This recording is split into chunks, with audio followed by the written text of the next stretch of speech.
All right, we're going live a little bit earlier than usual. I am, of course, Christ I am disciple. Hope you guys enjoy this video. Hope you guys enjoy your time here. I don't know why this thing does that. Why am I, what is going on? Okay.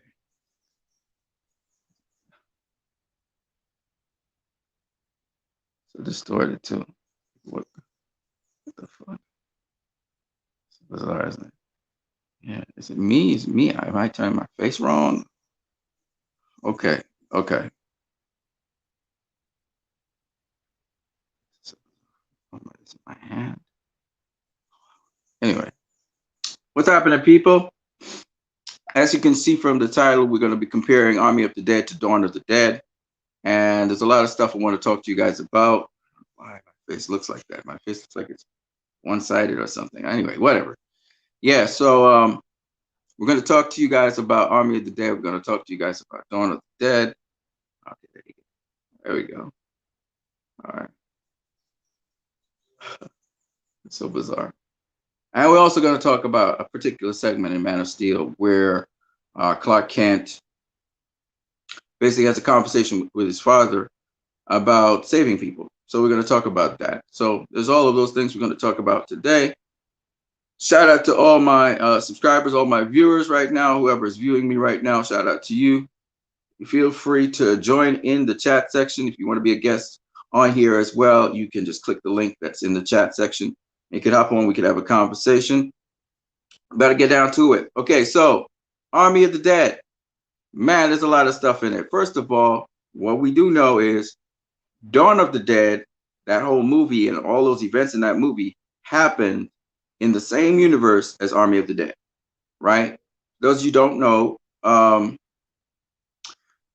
when Peters, she was just before we got introduced to Peters. You see her rifling through her phone, just kind of scrolling through her phone, looking at the news, and she was saying something like, "They should have really dropped a bomb on that place since the '90s." It was just pretty funny. Drop a bomb on Vegas. So I don't know if she's a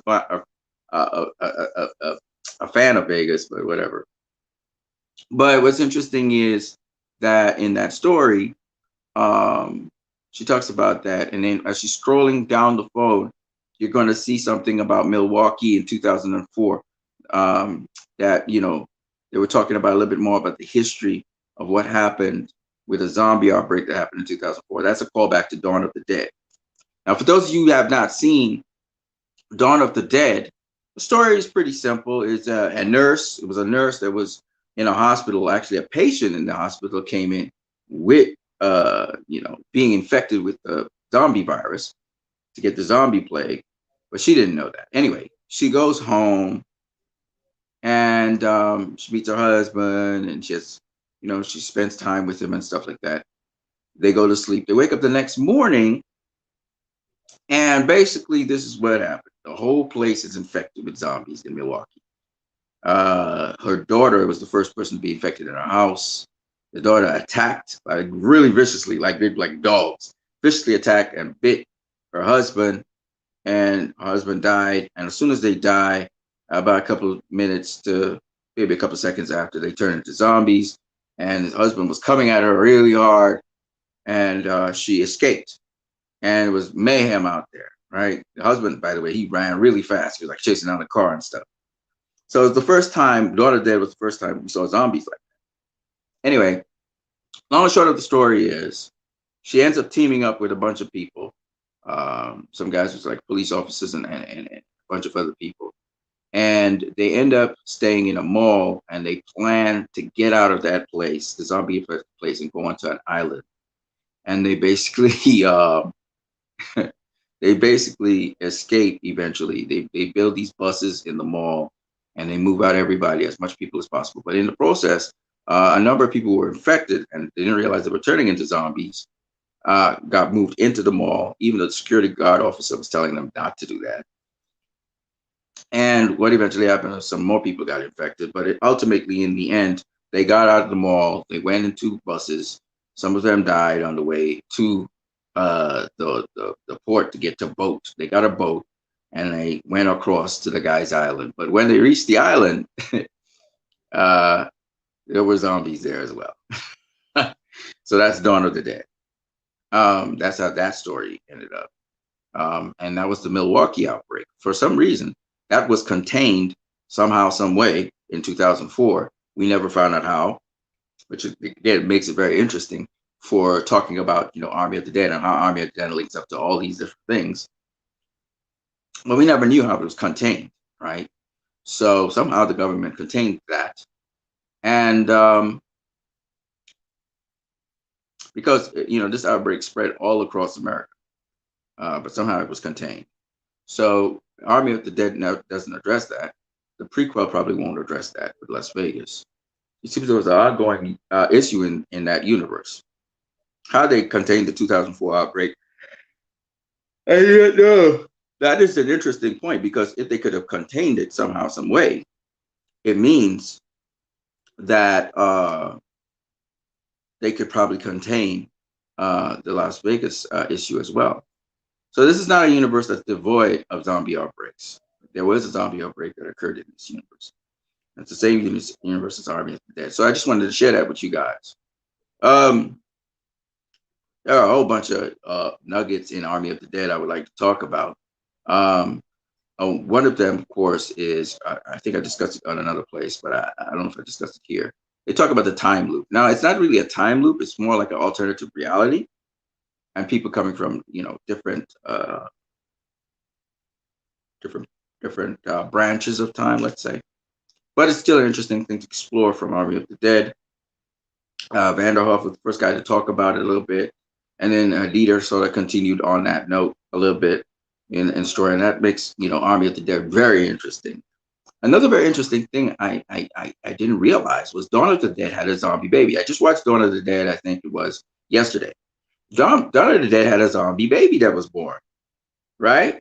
So Army of the Dead had a zombie baby, like a zombie fetus that was born, but wasn't born, but pulled out of the body. And I'm saying, what happened to that zombie fetus? Because remember, the only way you can kill a zombie is by shooting it in the head, right? That's the only way you can kill a zombie, shooting it in the head and destroying the brain. So what happened to that zombie baby? Now I know that it looked like the zombie king, which was Zeus, was mourning the zombie baby. Then he lifted the zombie baby up into the sky. The zombie baby looked like it was alive. So what happened to that zombie baby? The other zombie baby was in Dawn of the Dead. For those of you who don't know, it was and all of them are like, the zombie baby ain't no different, right? The zombie baby, the guy gave birth. He always wanted a child. He gave birth. He was just so delusional. He was holding this lady who had gotten bitten, and just so he could get the baby. He got the baby, and a lady came in to shoot out with him, killed the zombie mother, and then he shot her. He killed the woman, and then he got shot. But then they had to shoot the zombie baby, right? And the thing about it is, it seems as though now this is what could have happened. Why we had the zombie baby? The woman could have been pregnant with a baby, and then became a zombie, and so gave forth a zombie baby. But the fact that you could have zombie babies is just very intriguing to me. So I'm not too sure how the zombie baby came about in Army of the Dead. If it is that the woman was pregnant already, but Zeus. The thing about it was Zeus looked like he was always checking the woman's stomach for the zombie baby. So maybe it was his baby. Maybe zombies can have sex and zombies can have babies, and their babies turn out to be zombie babies. Because remember, it's an infection inside of you. The other thing that's interesting is the zombies in Dawn of the Dead. A lot of them are fast-moving zombies. You had slow-moving zombies too, but you had fast-moving zombies as well in Army of the Dead. And here's the thing. Obviously, the government infected this soldier with this virus, right? The thing is, was that virus from the virus? Was that virus from 2004 Dawn of the Dead virus that the government had? Maybe it's not Area 51 wasn't about an alien this time, but probably it could have been a virus from Dawn of the Dead, because Dawn of the Dead is listed in that universe. So I'm wondering, like, there's so many different questions I have about this whole thing. Now that I look at Army of the Dead, Army of the Dead is like a crossroads to all kinds of stuff, and we're gonna find out all kinds of information. But I'm just, the connection between Dawn of the Dead and Army of the Dead. I'm surprised nobody's talking about this. Is that Dawn of the Dead? For those of you who have seen it, it was in the Milwaukee area we were focused on, but it was globally, not globally, but at least a lot substantial portion of the U.S., including Washington D.C., had been infected by this virus. So I'm wondering how one of they got rid of the plague, and two, where did this virus come from? Because in Dawn of the Dead, we didn't know where the virus came from. Is it really extraterrestrial, or is it really just something that, again, happened among human beings? Can't say. Here's another thing that I thought was very interesting, and something for you guys to think about. So you talk about the zombie baby, we talk about the king and queen zombies. The king and queen zombies were really smart. Like, these were really smart zombies, right? And zombies tend to not be very smart. Even in Dawn of the Dead, the zombies weren't very smart. They were just very aggressive. Strangely, zombies do not attack zombies. Why is that? Why don't zombies attack zombies? So I'm thinking that what was explained in Army of the Dead, the heat signatures, zombies are not hot. Zombies are cold and clammy. The heat signatures is what the zombies go after. And if you do remember, Vanderhoff was talking about that. He microwaved a zombie hand. Could have been the same guy's zombie hand. Who knows? And then he put the hand in front of the zombie, and the zombie chased down the hand, right? So I'm thinking that zombies follow heat signatures, and that's where they go after to attack whatever it is. But why is it? Well, at least this is the interesting thing. The dog in Dawn of the Dead, the zombies did not go after the dog in Dawn of the Dead. But in Army of the Dead, we see animal zombies. So obviously Zeus or somebody associated with him infected these animals. The virus inside of Zeus infected the animals. Now the question is, this virus that infects the body and takes it over, does it allow for residual memory? Does it allow for cognitive processing and cognitive thinking and memories and emotions? Well, apparently it does. And we saw that with Zeus. Zeus was having feelings of loss, and he was mourning the death of the queen. And then he was, like, you could see he wanted revenge and all of that stuff, right? Which is justifiable for him as a zombie. I mean, if you think about it, the humans did so much evil to him. And again, I don't blame Lily. I do not blame Coyote for that. The guy was said he was just going to get a vial of blood, right, from the zombie queen, and he beheaded her. Okay. Again, Martin proved to be more of a monster than all of the other people in this story, even the zombies. The zombies actually come secondary, which is another interesting. When I looked at Dawn of the Dead, for example, right? When I looked at Dawn of the Dead and compared it to, say, Army of the Dead, Dawn of the Dead is much more scary. I'm not gonna lie to you. Dawn of the Dead is scary as hell. Okay. I think of the two movies, Dawn of the Dead is scarier, but I think Army of the Dead is actually a better movie than Dawn of the Dead for that reason. I think Army of the Dead, it just covers a lot more. The story is much broader. I think it has much more story to it, and it's funnier. Okay, Dawn of the Dead is not funny at all. And so I just found it very interesting that people talk about Dawn of the Dead is a better zombie movie than Army of the Dead. I think Army of the Dead is a better zombie for just the sake of so many different variables that are involved, and it makes us look into this world, and it connects Dawn of the Dead to what's happening, and that's what I like about it. So when I was looking at the boat movies, I was like really enthused and interested. Let me see what you guys are saying in the comment section. I know some people are watching. You guys can always leave your comments in the chat section. You don't have to join me if you don't want to. So there's a bunch of stuff, man, to Army of the Dead and Dawn of the Dead. I think a lot of you guys haven't covered it yet, so let me see if I can get through it. So another thing that was in Dawn of the Dead that also was in Army of the Dead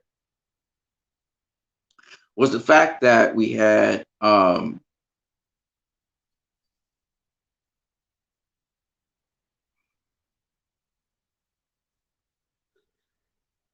we had a situation where they had to go in and try and rescue somebody, and they also had to get supplies. So they were going to get supplies and rescue somebody.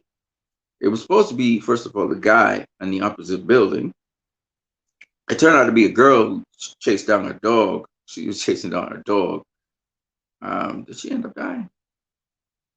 No, she didn't end up dying. She's alive. Anyway, she went on to chase down a dog. And in Army of the Dead, it would be Scott's daughter. Forgot what her name is. It begins with B.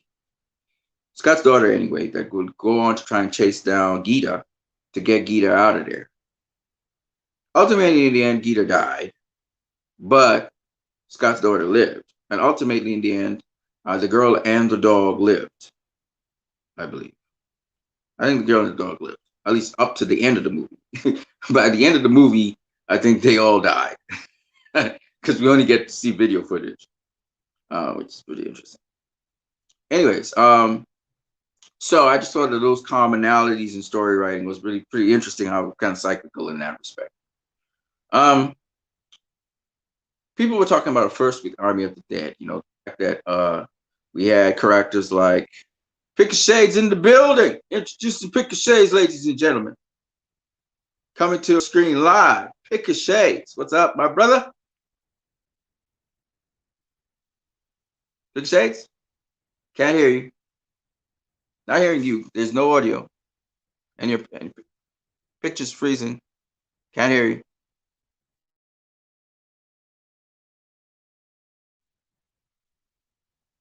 So 1 minute. Thing seems to be freezing up. Yeah, man. I'll tell you guys this, man. Dawn of the Dead is dope. It was dope. I still think it's one of the scariest zombie movies out there. I think Army of the Dead is also awesome. I really enjoy watching this movie. I watched this movie now 5 times. And there's some things though in the movie that I thought didn't make any sense in Army of the Dead. So I'll talk to you guys about that. You know, first of all, one of the strangest things about Army of the Dead, I thought was just kind of strange, was that the army guy, right? 2 guys are going down. They're in the front Humvee, right? They're in the front Humvee leading the truck with the payload is behind them. And you got 2 other Humvees behind that, right? Now, what happened was the dude who was getting head, he swung his car into the wrong lane. Okay? He's so busy.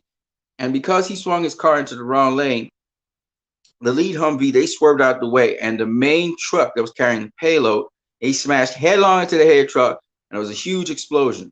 And instantaneously, I guess everybody died on impact with that. And then the payload was thrown from that truck and hit the ground, the highway. Now, what I never understood, right, was this. Still can't hear you, Pick-a-Shades. No audio. Anyway, what I never understood. I hear you. Good. Go ahead. I put the mic here. This goes with the fridge and the I'm stove. I'm cooking while I'm joining you.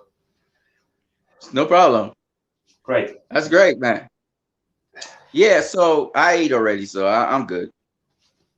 So here's the weird part of the story, right? Dudes just came out the Humvee, the head guy, right? He's reporting to the mothership. He's reporting to her to get medvac in there, right? Now, when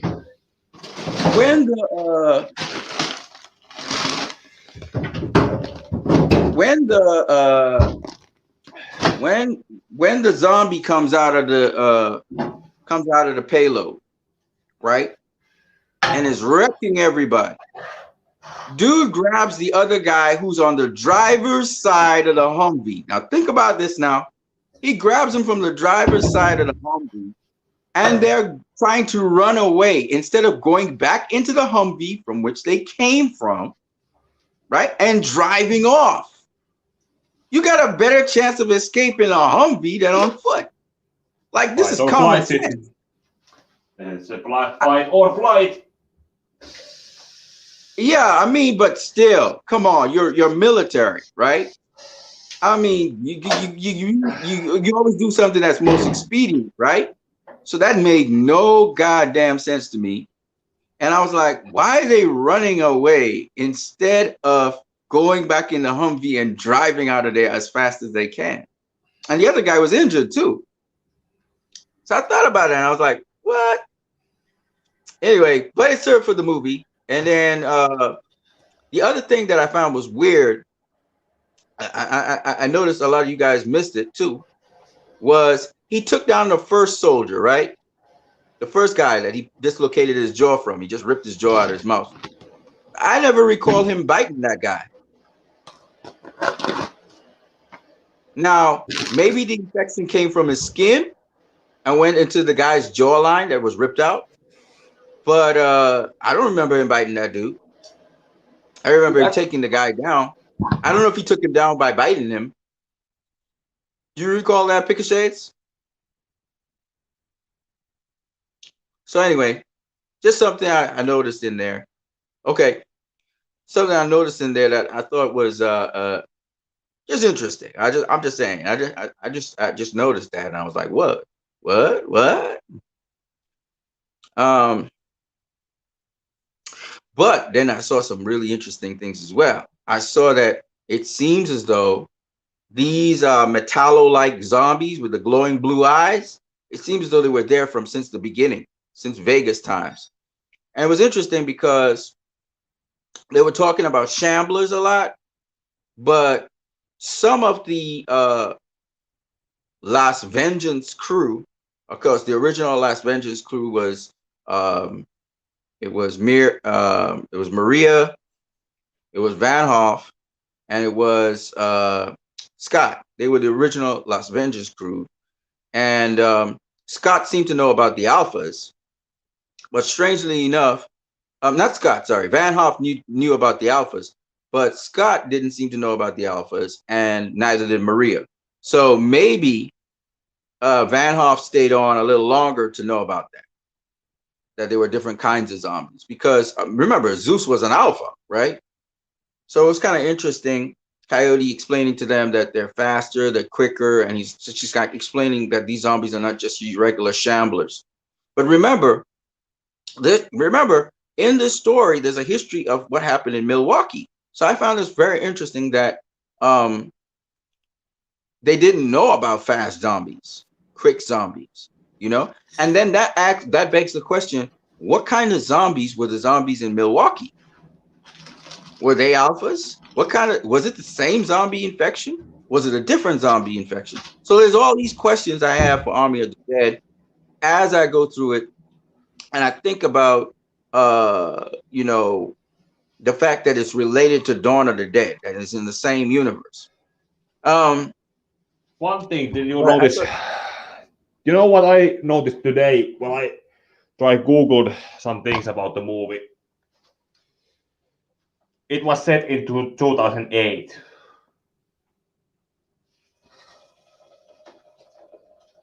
Which movie? The Army of the Dead. It was set in 2008. Apparently. I don't know.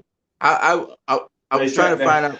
I looked up some information and fandom wiki and some things that are built with confirmed sources. And one of those sources said that most of the characters who died, their death date was on July 3rd, 2008. You gotta remember, you can always look at the news to see the date. Probably. So you can always find the date in the movie, in the news. I don't know what time. You saying it's 2008? Okay. Yeah, it said so in the confirmed sources wiki, or Netflix's official wiki for Netflix movies. I gotta check it out and see. Yeah, suppose they need to be approved by someone working on them. Otherwise, they the dates are in the actual movie actually. But I didn't see that far, so that's interesting. I saw the Larry Fong poster finally, the magic poster as they were entering the building. I see it now. Um, but I was just saying that these zombies, the alpha zombies, and all that, they were all there from the beginning. Now the question is, was the virus extraterrestrial? I don't know. I don't know about that either. So there's a lot of stuff that the prequel will probably fill us in on. And I want to know if the prequel will in any way connect to the 2004 incidents as well. That would be all interesting to find out. Might have been an Easter egg, or could be some kind of, what do you call it? No, actually, the 2000 loophole or a hook or a slim connection that can be built up upon later. Oh, okay, okay. I see what you're saying. Yeah, for sure, for sure. Anything you saw otherwise? I think Army of the Dead is a better movie. I think Army of the Dead is 8 out of 10. I have Dawn of the Dead as about 8 out of 10 as well. They're both really fantastic movies. I gotta admit, I watched, like I said before, I watched Army of the Dead like 5 times. I've been going through it like with a fine tooth comb, checking out all. My brother is coming to watch it with me tomorrow too. Yeah, it's really good. And if you have watched, you should watch Dawn of the Dead first, and then Army of the Dead, because Dawn of the Dead is also very interesting. The way how they did their cinematography. Yeah, the cinema. It's on. Yeah, it's on Netflix as well. Yeah. Right. I'm going to talk to you guys about one more topic before we get out of here, and that is Man of Steel. Clark's conversation with his father about his powers. We will talk more about Army of the Dead at a later time. And I hear people saying, "Oh, Dawn of the Dead is better than Army of the Dead." I don't agree. I mean, it is a bit scarier, I think, but I don't think it's better than Army of the Dead. That's just my personal opinion. It has atmosphere. I think the different styles too by the same director is really awesome, you know. But we're gonna now talk about Man of Steel, Clark's conversation with his father about his powers, particularly when it comes to the children and the school bus. And I want to go into it in some detail because I want to come from a human perspective and not from some fabled perspective of what Jonathan Kent and Martha Kent should be. Okay. Because I think that what somebody should be and what in realism people generally are is important, whether you say they're good people or not. So let's run through it really quickly. So I was on Twitter, and I see people saying, you know, that Man of Steel, it's not a film of hope. You think it's hopeful to say that Jonathan Kent is telling Clark to not save the people in the bus. Yeah, now, I was there too. Kept telling them that maybe is synonymous with I don't know. It's a neutral response, not a positive or negative. Right. So he's not telling Clark. He never told Clark to do anything in Clark's entire life. Except, well, yeah, he did instruct Clark not to save him. But I want to go into that in some detail because I think that people are trying to say that Jonathan has no morals and he's a killer and whatever. So let's go into this in some detail, thinking of ourselves in the position of Jonathan Kent, right? First things first. When have you guys ever seen in Man of Steel Jonathan or Martha Kent advocate for Clark using his powers? Give me any scene where they actually encourage Clark to use his powers.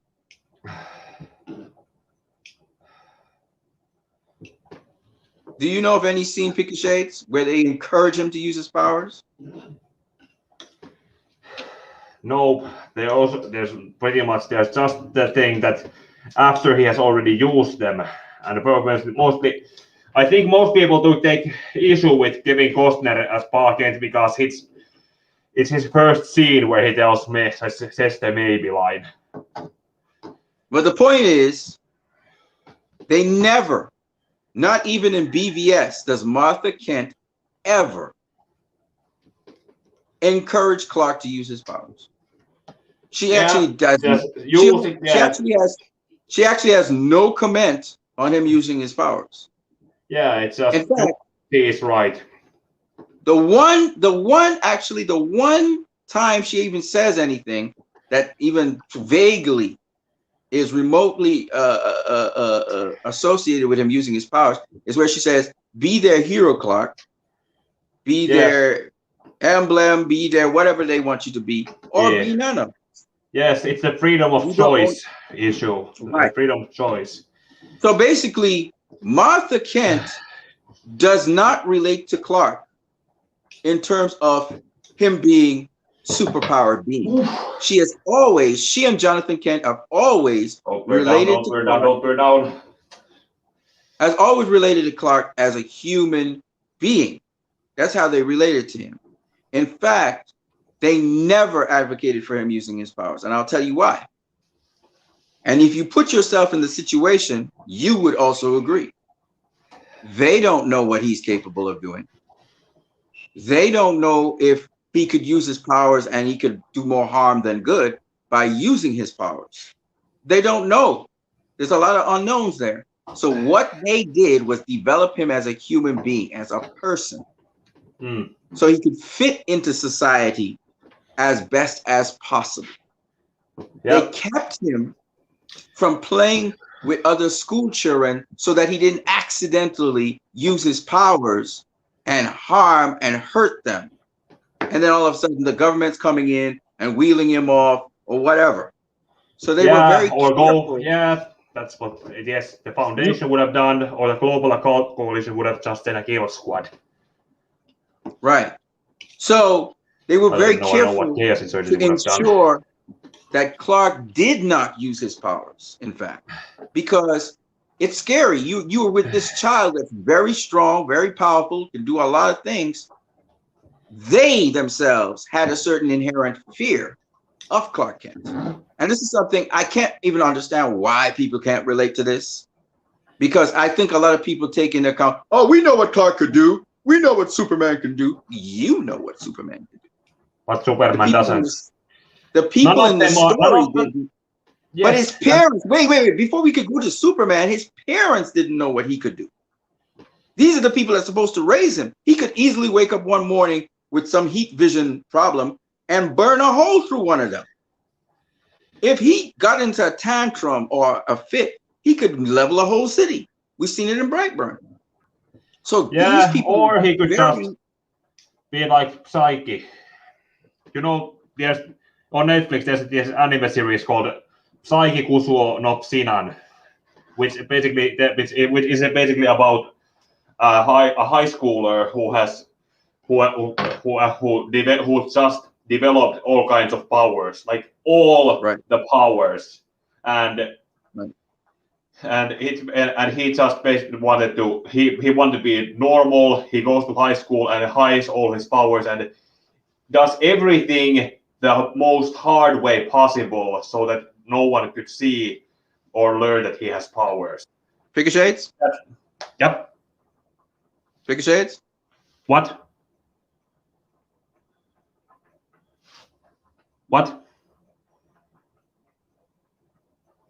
Okay.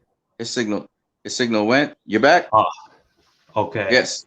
You were saying he went to school to try to do everything normal, and what happened? No, normal and the most kind of things that basically everything in the anime. It's a comedy anime, but it's basically comedy played straight, and there's a lot of anticlimactic sequences.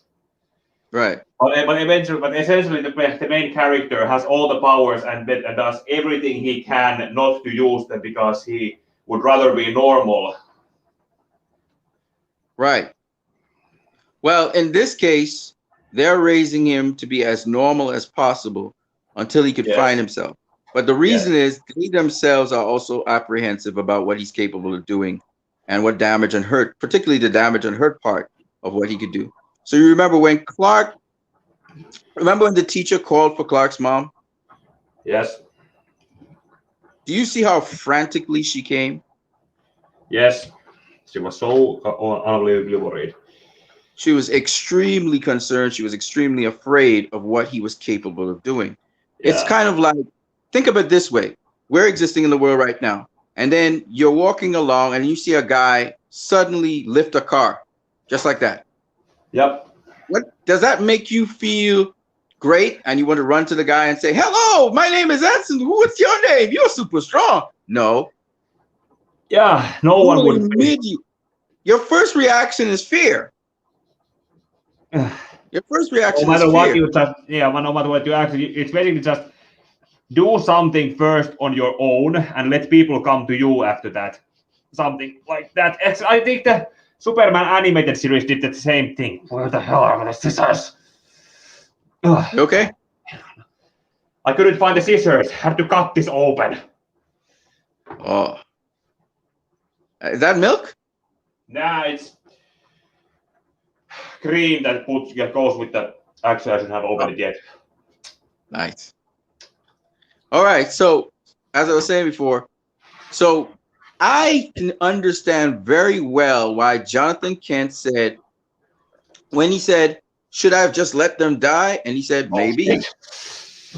It comes from a place. It comes from a place of, son, we just raised you to be a good human. That's what we raised you as. We don't know about your powers thing. That thing, even we are afraid of it.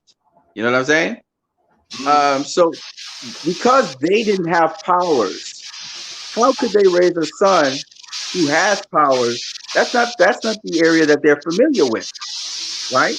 If he had a superpowered parent, probably that parent could guide him in how to use his powers. Remember, Superman had no one to guide him as to how to use his special abilities and powers. No one. Yeah, What yeah, Jonathan and Martha Kent could do for him was guide him in being a good person and making the right choices.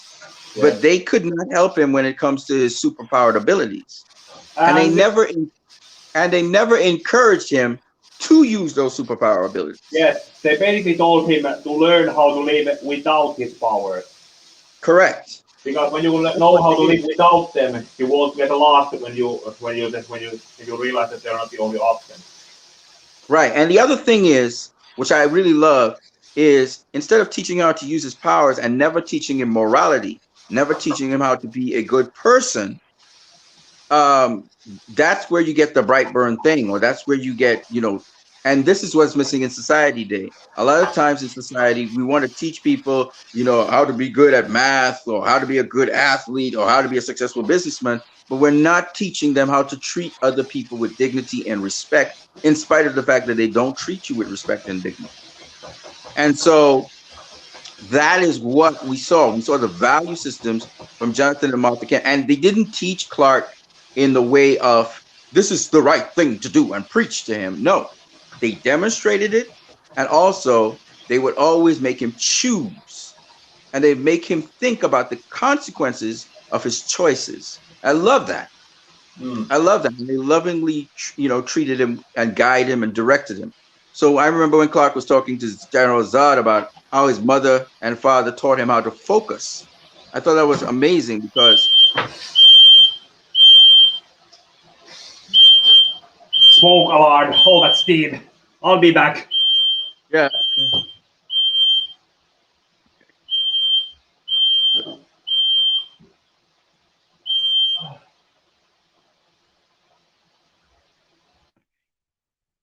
Right. So,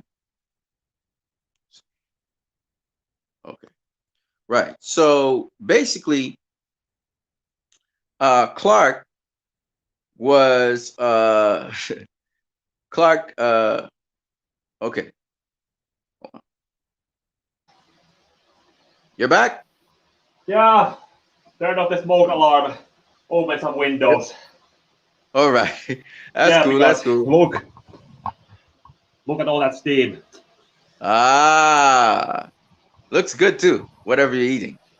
Yeah, making chicken with frozen vegetables and some rice. Oh, nice. Nice. Nice. So back to what I was saying. Yeah. So basically, they gave him the values. This was the most important thing: a value system and ability to make right choices or right decisions. That's what they actually gave him. And that's what I love about Man of Steel. But just to go back to the point, Jonathan Kent was saying maybe as in that's a possibility you must not take off the table. And why that's so important, there's several other reasons besides the fact that these are people raising a child who could potentially Mhm. be a draconian dictator or potentially could be anything. Because the beauty of Superman is he could be anything he wanted to be, right? Yeah. Jor-El put the entire codex into him. So he wasn't destined to be a super soldier or a doctor or a scientist. No, he could be anything he wanted to be. And so that was the beautiful thing about Clark. And so his parents were parents who helped him to choose whatever he wanted to do, which I thought was beautiful as well. The power of choice from since he was a little child. And they kind of molded him in the direction. Now, here's the interesting thing. There are two very, very, very big points about what Jonathan said to Clark that I think a lot of people miss. The first one is Jonathan Kent did not exempt himself from being somebody that Superman mightn't be able to save or shouldn't save for the sake of him being discreet, for the sake of him keeping one side of himself a secret and only revealing that side of himself to people he could trust. In the case of this movie, it would be his mother, it would be Lois Lane. It would be the two people who would end up being people he could trust, that he could reveal that side of himself to. So even to this day, Superman, in at least in his universe, most of the people in Superman's universe do not know that Clark Kent is Superman, right? Most people don't know that.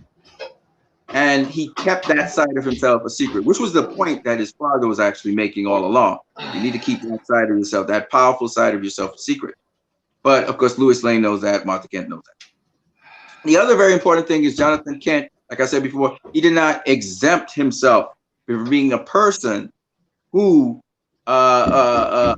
Superman would not be able to save just for the sake of hiding that side of himself. And he literally told Superman, "Don't save me." And that was crazy because he really believed so much. Like, Superman said to Lois Lane, "My father believed that the world wasn't ready. I was ready." Because Lois Lane wanted to out him, right? She wanted to put it in the paper. "Hey, man, there's somebody walking around here like this, blah, blah, blah." And he was like, listen. My father gave his life so that I wouldn't have to, I wouldn't have to live a life and my mom of torture and pain and becoming a lab rat for the government. Tried to save our lives. So you're gonna still publish this thing, And Lewis retracted the article. That's realistic in my opinion. I don't think that Jonathan Kent was somebody who was immoral in any shape or form.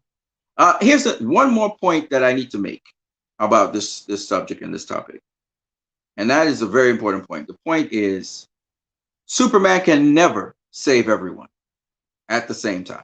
It's impossible. Maybe if there's a worldwide threat, he could save the world from a worldwide threat, but he cannot handle multiple things in multiple places at the same time. It's just not possible. That means Superman cannot save everyone who's about to get killed. And this is a very important point. I can't hear you. What are you saying? Can't hear you. You know how I have a new video essay being worked on right now on the Injustice series. Okay. Well, yeah, there is one scene after the everything that had gone into motion, and Superman was doing whatever he could do to be those. He basically did the save everything thing, but that is basically done with the circumstances of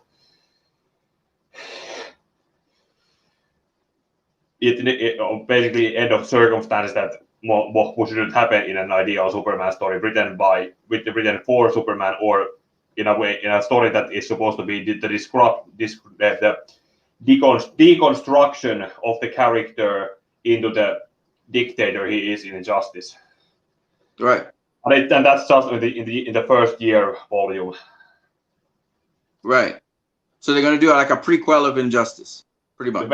Injustice is a prequel because there was the game and there was the second game, but between the beginning of the game and the main events of the game, there was a 5-year gap.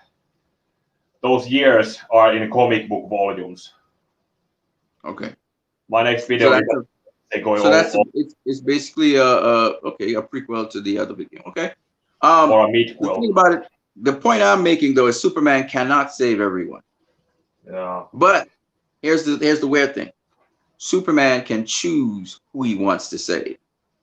So even in the very metropolis where there's crimes going on and different things and people getting killed, Superman can hear a lot of those cries. In fact, I think in BVS, there was supposed to be a segment where Superman was flying around and hearing people crying to be saved, and he had to stay focused on what he was trying to do, which I think was to save his mother or something. Yeah, that was it. So, I made a damn good point about it in my BVS review, but then in the end of the third video. right, exactly.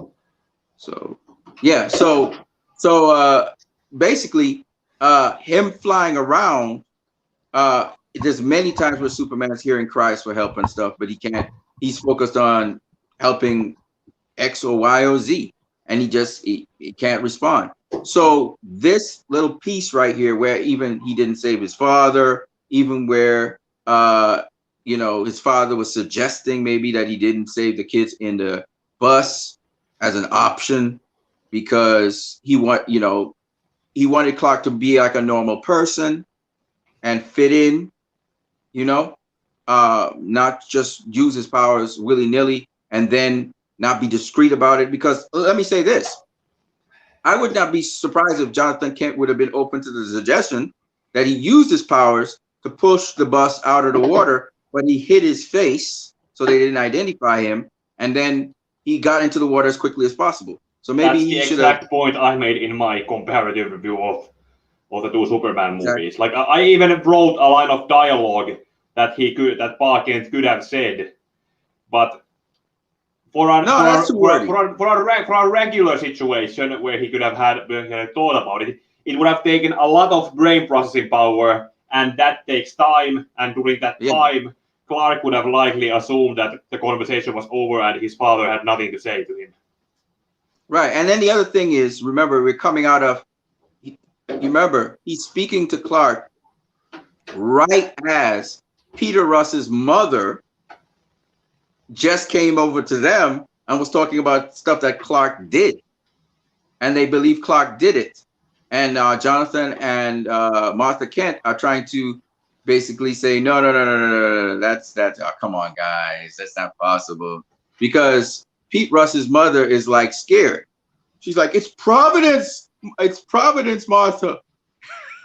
She's speaking to Martha, and the little boy, which is next to her, Pete Russ, his eyes are big and bulging.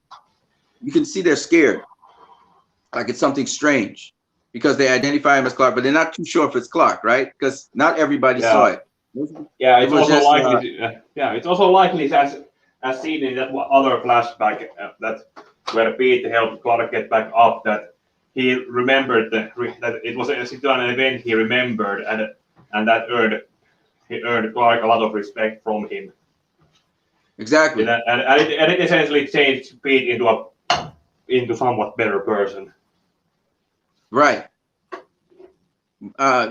Pete Russ turned into a better person because of it. Because Pete Russ was, like you said, he was making fun of Clark just before the bus crashed, and then now he's looking at him in awe. And then we see Pete Russ again scared of Clark and kind of in awe of him again when he gets bullied because he had saved the people in the bus, and the word went around and testing him. So you saw the bullies come and they were bullying Clark to see if he, oh, you're supposed to be so strong. Okay, if you're so strong, fight back then, because they ripped him out of they pulled him out of the truck and slammed him on the ground. You know what I'm saying?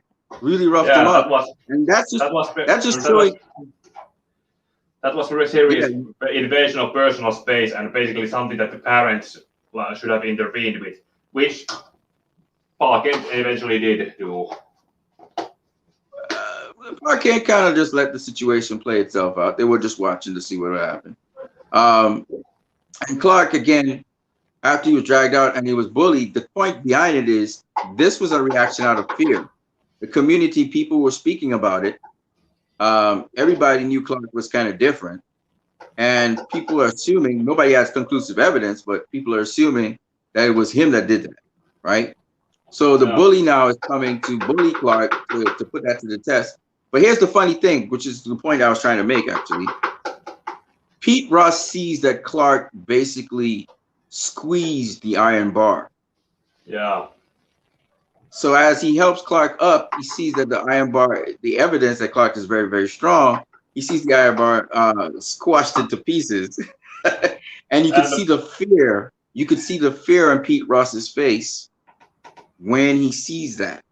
And that's why Jonathan Kent didn't want Clark using his powers. That's why Martha Kent didn't want Clark using his powers, because that stuff could scare a lot of people and could bring a lot of attention to the government eventually, and they could be going to try and get Clark, put him in some lab or something. So then we're not trying to draw attention. And what basically Jonathan Kent is saying to Clark is not so much, he wasn't really emphasizing on letting people die, even though that's an option, because if you don't have powers, you can't save people, right? So if you keep in the mode of you don't have powers, you're just a normal person, even though you do have powers, you're not going to save people when it's time, especially obviously save them, because that draws too much attention to yourself. Now, if you could save them without anybody seeing you under the veil of secrecy, you steal that chance, right? But even so, because they don't know the extent to Clark's powers, he might go to save people and actually make the situation worse. He could probably kill them in trying to save them. So there's all of that factors. As a parent, you have to think about all those things. Is it worth the while for this child to use his powers or not? And basically, the deliberation there by Jonathan Kent is, maybe, son, it's better off you just carry on like if you're a normal human being. That's what he basically was saying. And you hear him continue this line of dialogue with Clark just before the tornado scene, where he's saying, hey, man, so, let's go do some farming, right? On the farm. Help me with the farm. And Clark is like, man, your family's a farmer. I ain't no farmer. Yeah, and yeah, and then there was also the badly chosen final words when they had the last chance to talk to each other. Yeah, but my point is, to stay on point here, is that he's basically saying, that's not my destiny. That's what he's basically saying to Jonathan. You remember Jonathan had this conversation about you need to find out who you are. You have to find out what your purpose is. And so even though Jonathan is suggesting a purpose for Clark there, Clark is rejecting it because Clark doesn't know what his purpose is and he wants to find it out. So he's taking Jonathan's advice pretty much. But the point is, Jonathan Kent prefers if Clark just lives a normal life, be a good person. That's what Jonathan Kent wants Clark to do. But he also knows in the back of his heart that Clark is going to have to be something greater. He's born with a purpose, like he said, and that he's meant for something greater. So he kind of knew that as well. So probably there was a conflict within him. So I think that a lot of people just very simplistically, because they believe in the fable of Superman, the mythos of Superman, they believe that Jonathan Kent should be, the ideal parent and what they think the ideal parent is, But the thing about an ideal parent is ideal parents don't have the answers for everything, right? We don't have all the answers for everything. And this was one of those sticky situations where Jonathan Kent didn't have an answer for it. And they were just reasoning it out. And coming out of that Pete Ross situation with his mother, where they just came to the house and he went outside to see if he could find Clark. And Clark was on the swings for a minute, and then almost like he's in penance. And then the next minute he's on the van. And you notice what Jonathan said to Clark. He said, Clark, we told you, Clark. What did he say? You remember what they said? Keep this side of yourself as a secret. Yes, they had told him this before. They had this discussion before. That he wasn't to use his powers like that. Right? Yep. And so Clark is like, so this is not something new. So when he says maybe, it's because they already spoke about this as a family, that he had to carry on more like a normal human being until he found out who he was. And then, like Jonathan said, he could declare himself to the world. But until then, it's better just lay low, right? Mm. So when he says maybe he should have let them die, obviously he doesn't go full throttle and say, no, you should have let them die. He doesn't say that, does he? Because remember, you know why he's saying maybe. Now I think about it, it makes even more sense now. He's saying maybe because he's saying priority one is keep that side of yourself a secret. That's priority one. Mm.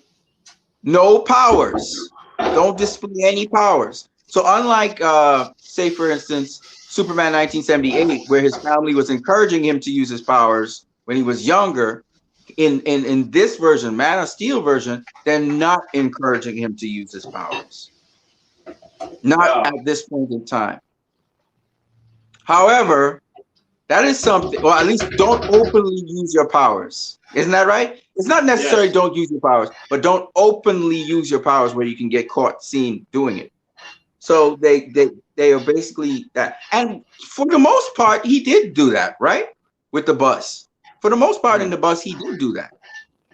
He basically saved the bus, pushed it out of the water, and then he jumped back in the water, saved Pete Russ. He saved Pete Russ, right? Now, Pete Russ couldn't know that he pushed the bus out of the water, right? Yeah, probably Lana was the first, and But the how many other Fordham people boy, saw? they said the Fordham boy saw him. Yeah, Whitney Fordham The character. Fordham boy. I don't know who the Fordham boy is, but Yeah, he a saw him. character from Smallville. There was a character named Whitney Fordham in the first season. Okay, but I'm talking about in the movie. I don't know who that character was in It the was movie. it was a reference to that character from the TV show. Shows I that know, the but I'm people saying shows that the people who wrote the damn thing have also consumed other Superman stuff than just comics and the previous things. cool. But I don't know who the actor was that was playing him in the movie. The Yeah, point, anyway, is that probably just some random child actor. maybe. But we saw that Lana saw him. Yep. Lana saw him. We know he saved Pete Ross. So Pete Ross saw him, but didn't see him. Pete Ross, you can't say Pete Ross saw him. Pete Ross was saved by him, right? Yes. And He gives delved into the Pete's mom more motivation to get there. If right, some people told her that her son was saved by her class, her son's classmate, right, that would make a lot more sense. right. And again, that's not a problem that he saved Pete Ross because Pete Ross wasn't in the bus. He was in the bus, but he came out of the bus. But the point is, Pete Ross never saw him save and he pushed the bus out of the water. At least I hope so, right? So no one really saw him push the bus out of the water. So they can't really claim that he did it. Lana probably just saw him at there was the back door of the bus was open. The back door of the bus was open, and Lana probably just saw Clark like this. Lana saw him. Yes, Lana saw him. Lana saw him. And apparently the Fordham boy saw him. But it was a brief moment in time. He was watching at Lana, and then he took off and dove in the water, got Pete Ross back out of the water. The point is, though, he was trying to be subtle with it, but he didn't succeed. But the important thing here is that he understood the importance of keeping that side of himself a secret. Even when he's Superman, nobody knows exactly who Superman is. You know? Yep. And I think that was the point that was being hammered home more than anything else. And Jonathan was willing to pay for that with his life so that Clark wouldn't have revealed himself and compromised himself and his mom, right? Because it would be him and his mom that would have been compromised. And that's why also Jonathan, you notice when Clark said, I'll get him. When Clark says he's going to go get the dog, or when Clark says he's going to help these people, Jonathan jumps in front of him and says, no, I'll get the dog. Jonathan's constantly thinking about the fact that Clark might use his powers in that situation.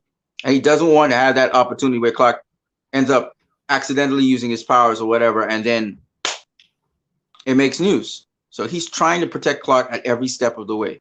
Every step of the way, he's trying to protect his son from exposing himself. He's thinking about that all the time, which I thought was very interesting, how intentional these two parents were. So when Martha Kent interfaces with Clark and Jonathan, they're more interfacing with him as a human being. They're not really interfacing with him as a superpower, a god, or the or aliens on the out of the field. as They only Kal-El, see, or yeah.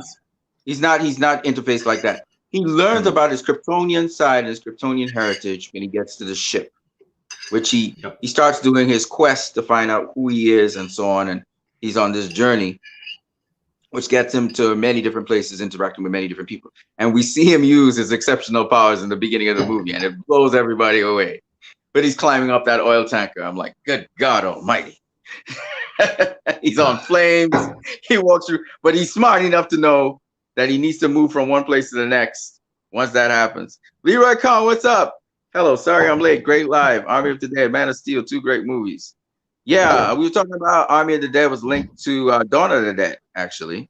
And we're right now talking about Man of Steel, particularly the point where Clark Kent, where Jonathan Kent is sort of speaking with Clark Kent about using his powers, not openly using his powers, and the supposedly controversial statement that he made about Clark saying, "Well, should I have let them the scooter and die in the bus?" And he said, "Maybe." We're speaking about that and the perspective of it, because I think a lot of people don't realize that Jonathan and Martha Kent never advocated for Clark using his powers. Like, they were not people who said, "Oh, use your powers here, son. Use your powers there, son." They weren't that kind of couple. They were actually a couple that tried to get Clark to live a normal life. By the way, that anime I mentioned, in that anime, the powerful character's parents, they are exactly like that. Especially his father in the anime is like that. Interesting. Exactly. You know what I mean? Leroy Kong is best director at the Oxes. Zack Snyder, my number one. There are a lot of good directors, man. There are a lot of good directors. Zack Snyder right now, he's on fire, man. He's on fire. Army of the Dead. Have you checked out Dawn of the Dead, Leroy Kong? You should watch Dawn of the Dead because it's linked to Army of the Dead. It's in the same universe. Or is it? Yes, it is. Yes, it is, ladies and gentlemen. If you want to jump on here and be a guest, Leroy, you can be that as well. I know you're probably at work. Yeah, so I just wanted to talk about that Clark conversation with his father, because you're coming from a perspective of human parents who don't necessarily know what extent this kid's powers are and what he's capable of. We saw Clark just destroy a semi-truck. Remember the pub, where he was in the pub and the guy was giving him fatigue and he walked away, and you saw the extent of his strength. Like, he did absolutely destroyed. I mean, he destroyed that truck, that semi-truck. Leroy Kong says, yes, Dawn of the Dead. Awesome. Yes, sir. Yes, sir. So, Clark was capable of some really tremendous things. All you have to do to see what could happen if things go south with Superman, or even if he was a child, all you have to do is watch Brightburn. I always tell people. Another thing that people say is Superman was a dark movie. I don't think people know what dark movies are. So let me explain to people what dark movies are really quickly before we get out of here. Back in the day, dark movies were horror movies. Dark movies were movies which had a sort of evil ending. So, we generally thought of horror movies as that. Another dark movie I would tell you about is like The Dark Knight. The Dark Knight, as its name says, is a dark movie. The reason is not just because it's gritty, but it's also because of the outcome of the movie. The ending of the movie is very, very dark. Batman is an outcast, and he's not a symbol of hope anymore. Harvey Dent is converted into Two-Face. From good, he moves from being a good person holder for good, he flips over to becoming a holder for evil. And of course, the Joker triumphs. The Joker succeeds at the end of that movie. That's a dark film. Okay? Dark movies and dark films generally have dark outcomes. Army of the Dead, for example. No, Army of the Dead is not as dark. Dawn of the Dead is a dark film. Because in the end, everybody dies in Dawn of the Dead that we see in the movie.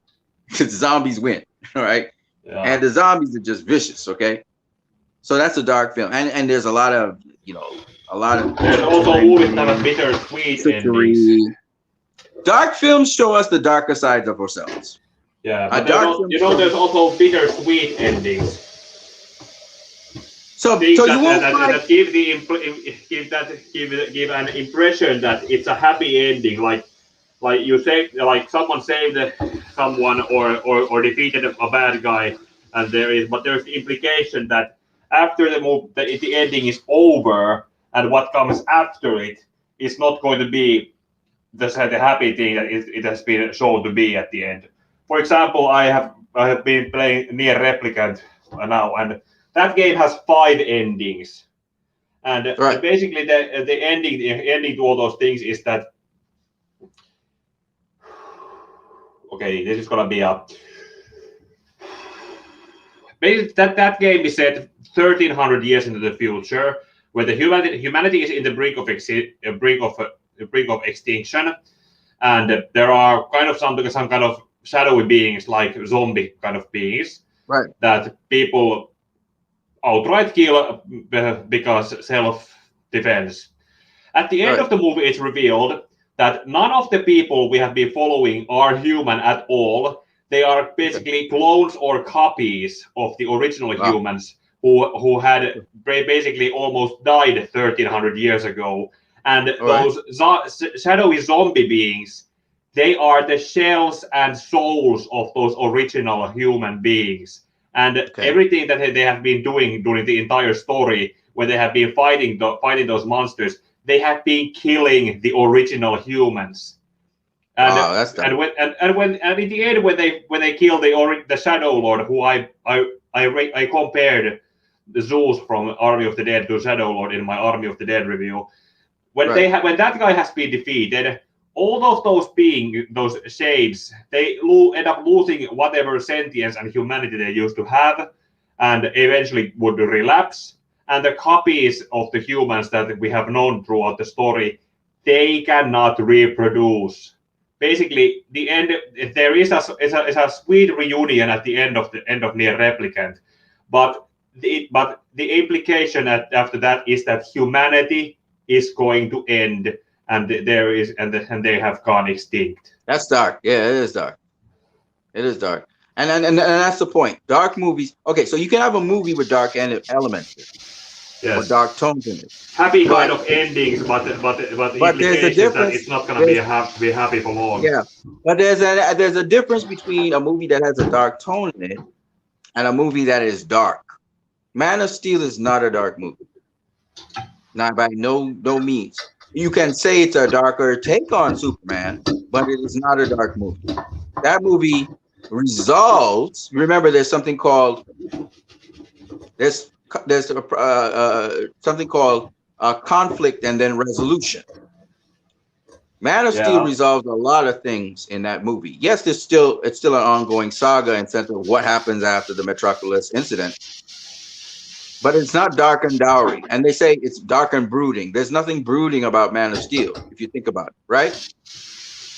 Nobody's brooding. What is the meaning of brooding? Brooding is somebody who is holding on to something bad that happened to them, and they're holding it close to their chest, and they're mourning and they're mourning and they're looking for revenge, right? At no point in time does Superman show that, right? yeah. He's not he's not There is the mourning. internal conflict in most of Henry Cavill's first scenes in the early ones, but after he has met with Jor-El, most of that goes away. Until Yes, Zod shows up, until Zod gives him the ultimatum to show up, then he's, well, not exactly brooding. He's conflicted right. in not knowing what to do, Now I and then think people are he confused. makes the decision. And but most I of the think brooding that okay, brooding that is there's perceived no as brooding. brooding, it basically stops at one point of the film, and most people just pretend, like I said, because it goes against their narrative. They keep saying that he keeps brooding even after he stops doing that. Yes, and the other thing about it is, I think people confuse the destruction of Metropolis with one, the movie being dark, and two, uh, um, Superman somehow being responsible for that. He's not responsible for the destruction of Metropolis. Zod Because he is. was on the, yeah, and he was Zod Superman was also not is. even there when it happened.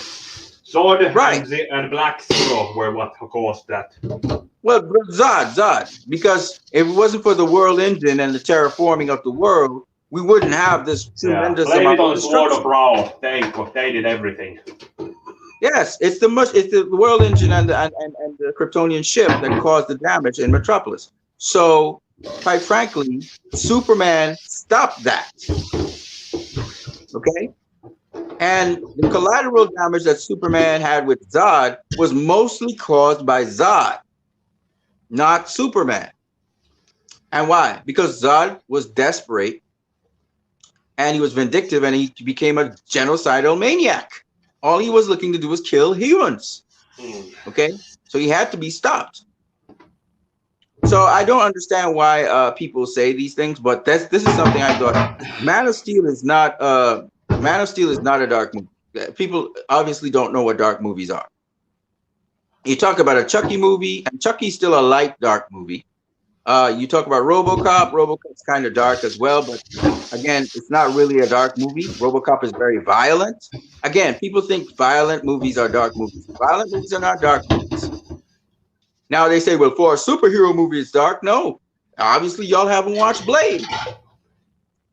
Have they watched Blade?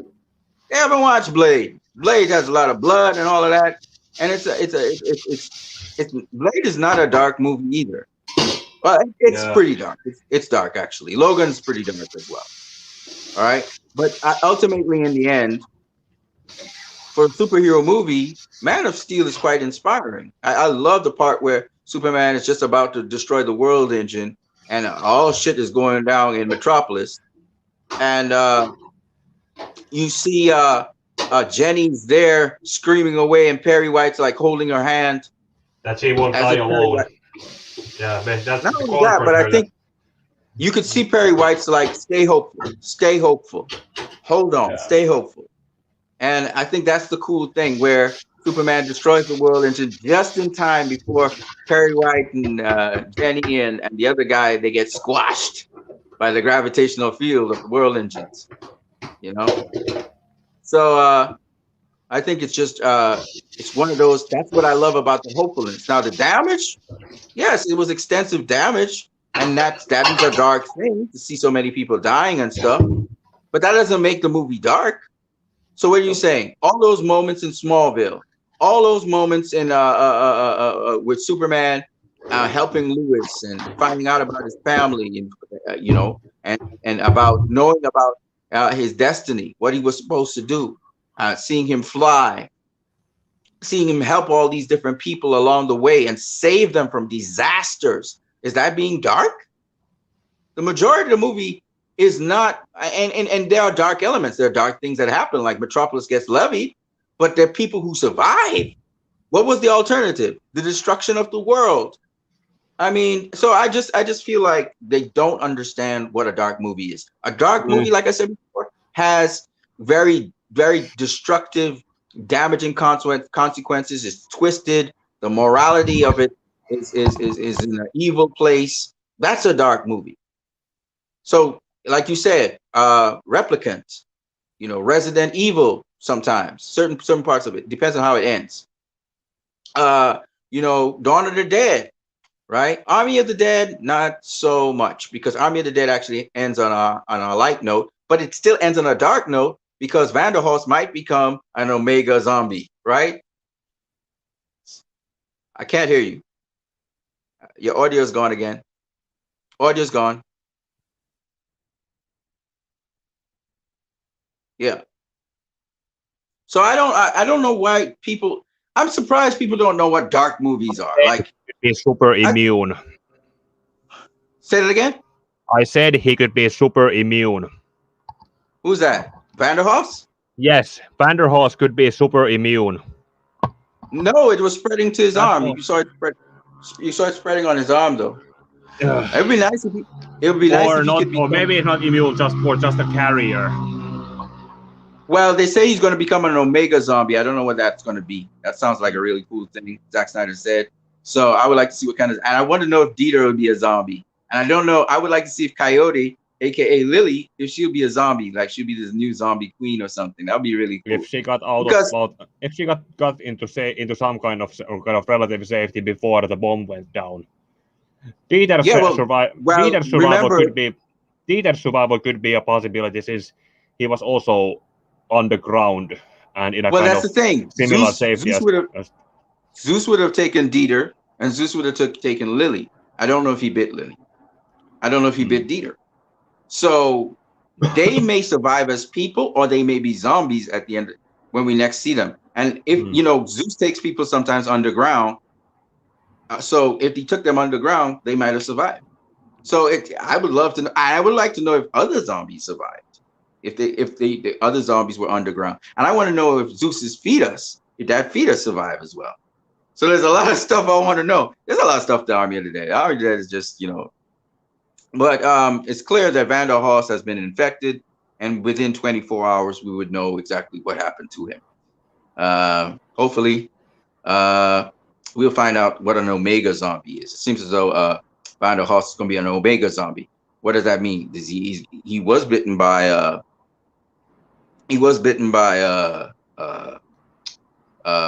Zeus. So will he? How much of his memory will he hold back? How much of his intelligence will he retain?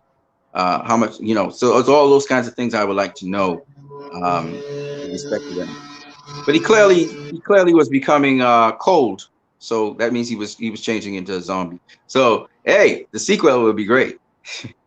But just to the point of Man of Steel again, and dark movies. I think a lot of people, obviously Army of the Dead is a dark movie, but it's not that dark. It's light too, because it's got I didn't know this movie. This movie is super funny, man. I've been laughing straight. Sometimes I laugh nonstop. I'll give you guys an example of a funny moment in there. Well, you guys have seen so many funny moments in that movie. But one of them that I thought was really funny was the moment when they were talking about what was it? Oh yeah, the guy. So Peter says, "I got to be more important than that guy," right? She points to a guy because she's talking about, I'm very important for you guys to get off of this place. So I'm more important than that guy. She looks at the guy and she says, no. You heard me? You heard me? No, that guy. So, no. You heard me too? No, that guy. And she points to the Martin, right? Who is the henchman for Tanaka. And then she starts talking, and she starts giving a reason, which is, that guy, man, you can't trust that guy. The guy, he works for Tanaka. He's keeping tabs on us. It's really in our best interest. And you can see she's trying to convince Scott of this. It's in our best interest that guy dies. So after she says that, everybody turns and looks at it. In a way, the squad kind of reminds me of zombies themselves. Like a zombie, if you're in a room full of zombies and they wake up and they look at you, all the zombies look at you. It's the same idea. Everybody looked at him like a predator. They look at him like, yeah, he gotta die. So Martin turns around, realizing, because he's guarding the area, he turns around and he's like, why are you guys looking at me? And they're like, well, we don't have freedom to look wherever we want. So he's like, well, this is not America, so you don't have the freedom. And then Scott replies with a really telling statement. He says, oh, that's all the more reason why we have more freedom, because we're not in America. I like it because it's like they're in this space where no rules really apply. You're free to do whatever you want. And I thought that was really funny. As at the same time, it's kind of like a poke at America saying, yeah, you guys are a police state, and people actually freer outside of America than in it. So I thought it was just really funny, that joke. And I thought to myself, man, that's some really heady stuff he's saying there. Yeah. But Leroy Kong says take care. But I just wanted to talk about the fact that there's a lot of repercussions with Army of the Dead, and I don't think it's as dark a movie as Dawn of the Dead. Dawn of the Dead is scary as fuck, and it's dark. Like literally, the movie ends on a dark note, right? Yes. Not to say that Army of the Dead ends on a dark note, but not really. It's like it kind of ends on a, well, we gotta wait and see what happens to Vanderhaus, because he's like, fuck. That's the last thing he says at the end of the movie. And then, of course, the fact that what is Scott's daughter's name? Is it Brittany? Kate. Kate, It's right? Kate. Yes, Kate. Kate, that's it. Kate survives, right? I don't think anybody else survived, but Kate did survive. Yeah, I know Kate the and the Indian toilet paper money. and the well, the toilet paper money wasn't alive, really, right? But Mm. what I'm saying is that I think the Indian lady, she's destroyed completely, like because she was sitting in the Yeah, front with died Peters. off screen.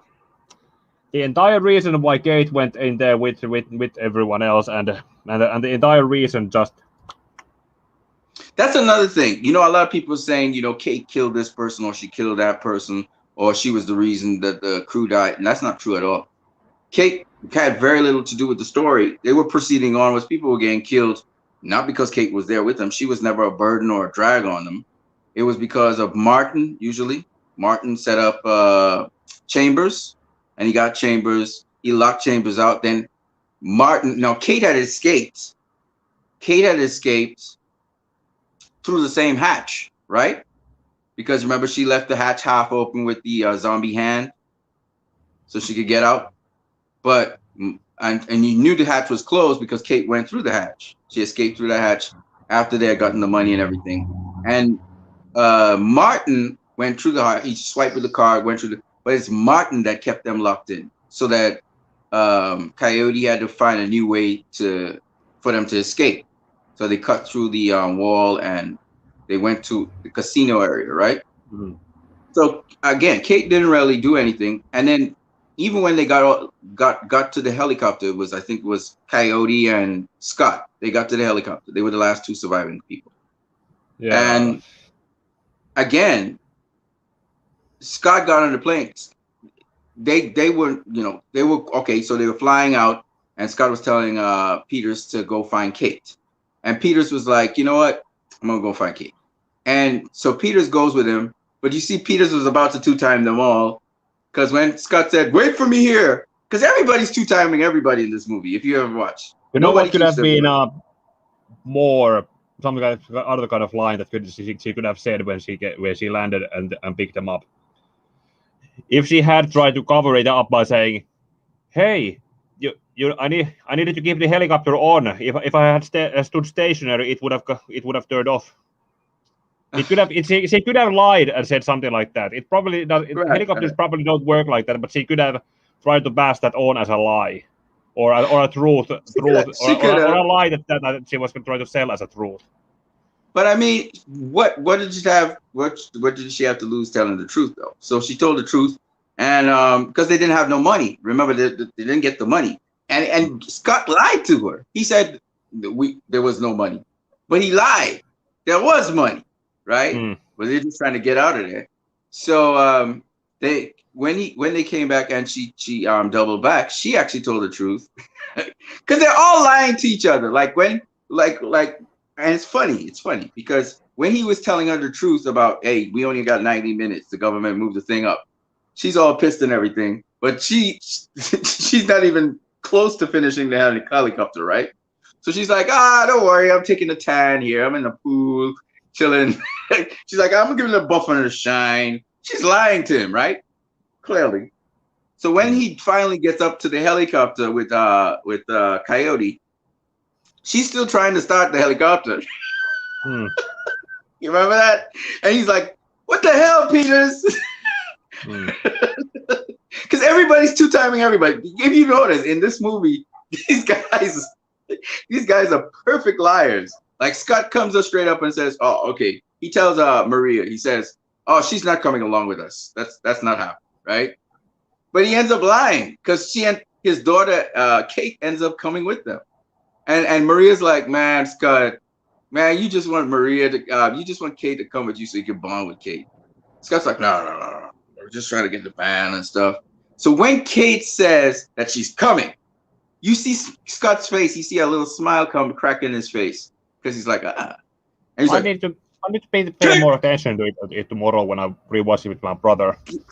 Because Scott is actually happy that Kate is coming along. Because this is what he wants. He wants to bond with his daughter. Yeah, But the thing about it is, but probably not like that. No, because he doesn't. If I was on He doesn't. He doesn't. Scott's position, I would not want to send my children with me on a Yeah, possible but suicide mission. yes, but here's the thing. The thing is, yeah, he doesn't want her there, and you see him do that to her, and then he pulls her aside and he's talking to her. But he also desires in his heart to connect with his daughter.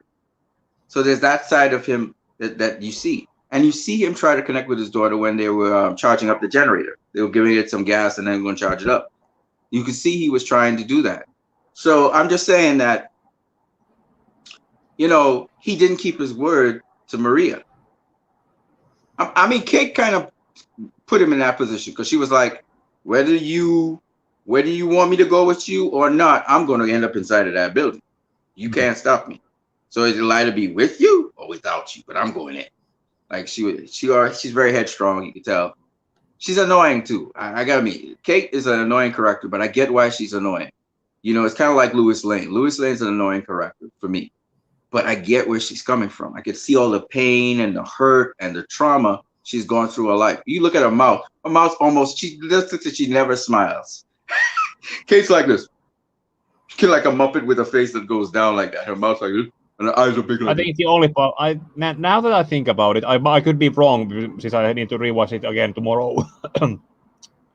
But I think the one scene where she did smile was when she watched the kids play. Were they playing football or basketball at somewhere at the beginning? Yeah, when she was watching the kids play.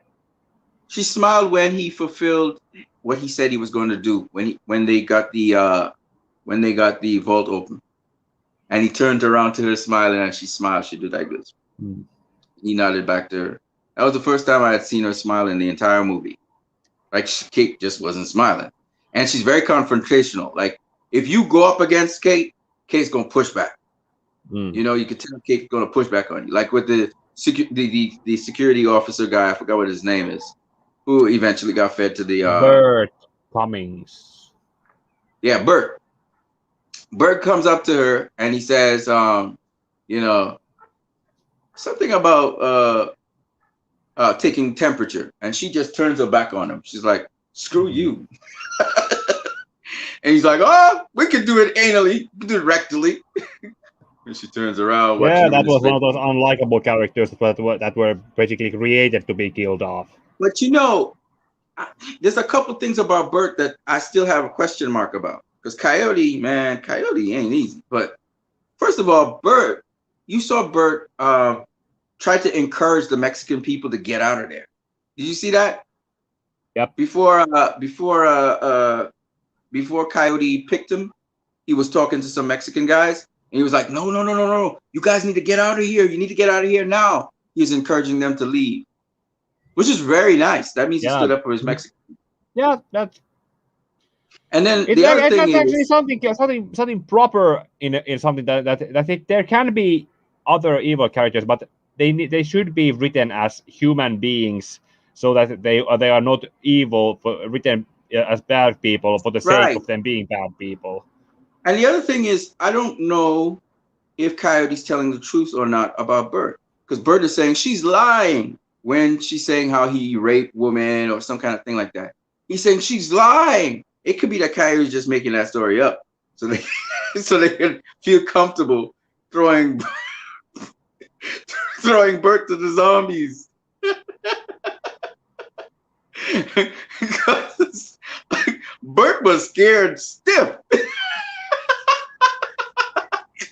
I remember when he's like, let's talk. Let me talk to you.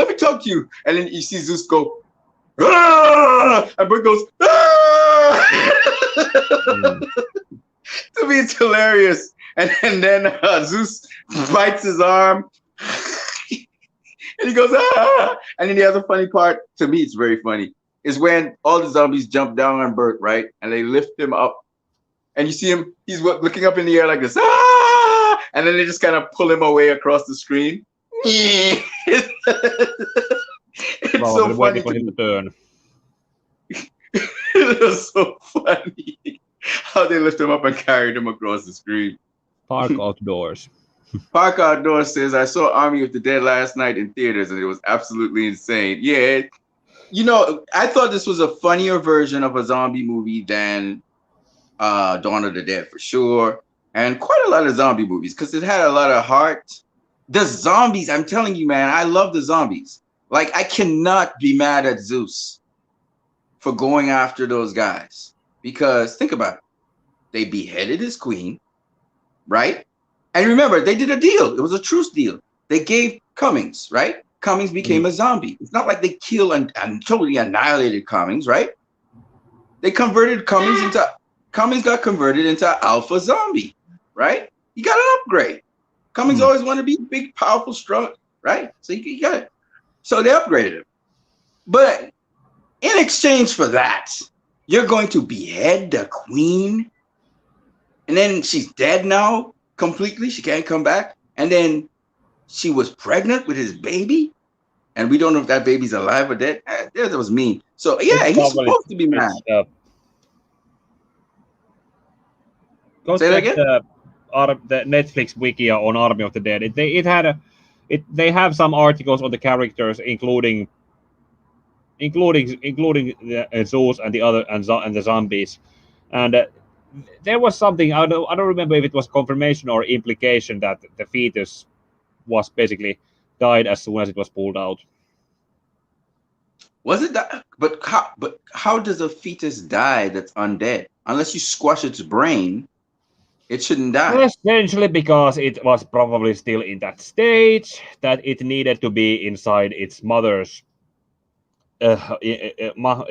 womb to develop, and now that it's out, it's not going to develop anymore. It stops, and basically that. You think so? But how? Yeah. Remember, zombies can't die unless you destroy their brain. Yes, but And it was still an undeveloped one. It was still not developed. What does that to mean? survive. It wasn't What does developed that enough to mean? survive. Exactly what it should be. It's underdeveloped. It's not done. It's not ready to survive on its own. I don't understand what that means. Because remember, zombies, they decay. Zombies can decay. Zombies can exist without a body. They just need to have a head. So I don't know. I don't understand. I don't understand what that means. And I don't know if the fetus was dead or alive. Because he took the fetus and then raised it up in the sky. So he's like crying. You can see he was crying about the queen's death, and then he's crying, and he just smashed his hands through the body and dug up the fetus from the womb. And I'm like, you could see the fetus. First, you saw it. Oh, it's all in blue. You saw that blue thing on it, and then it changed into pink, like a. I don't even know what that means. Like, because in Dawn of the Dead, the fetus, the guy gave birth to the fetus. Well, that one was at the end of his term, right? And it was crying, and it was like, ah!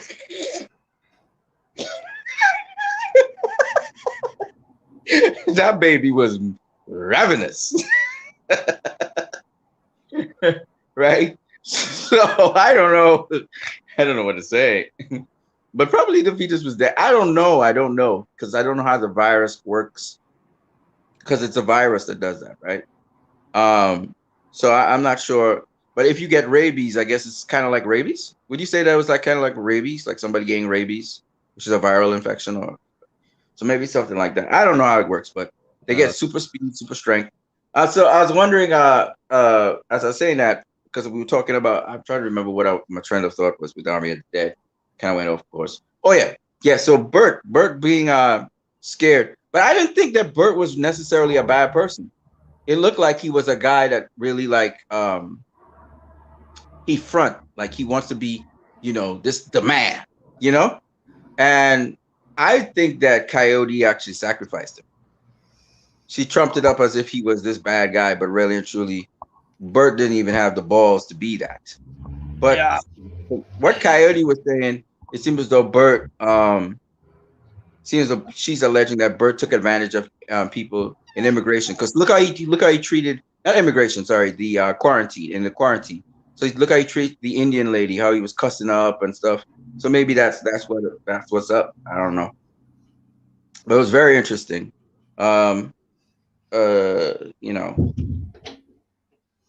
But yeah, the original Las Vengeance people, they were the people that Scott was taking preference to. That would be Van Hoff, Maria, and this is the other thing. People were saying that it's possible that Maria and Scott had some sort of relationship before, maybe even when his wife was alive. But I never saw that. I never saw information that showed that. I don't know. What It you could think? be my hypothesis for that is that Maria probably had some feelings for Scott, but he didn't Right. have. But and after he had gotten after his wife died, she probably saw that she had a chance now that the man she was in love with was single again. That's But it one way to seems as look though at it. he never acted on it. He Like they never never acted acted on it. on it. She probably Yeah. was something or something like that. But not to mention the wiki I looked. According to the wiki I read earlier today, it said that the zombie apocalypse, the movie is if it's supposed to set in 2008, and it also suggested the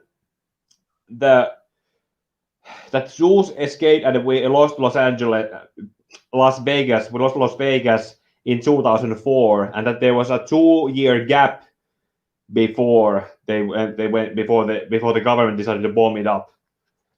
It's also somewhat supported in the picture that Scott is showing in the opening montage of him and his family, because his daughter Kate, his daughter, she still looks like a pretty young that she has grown up significantly before So you think, from the infection and the events of the film.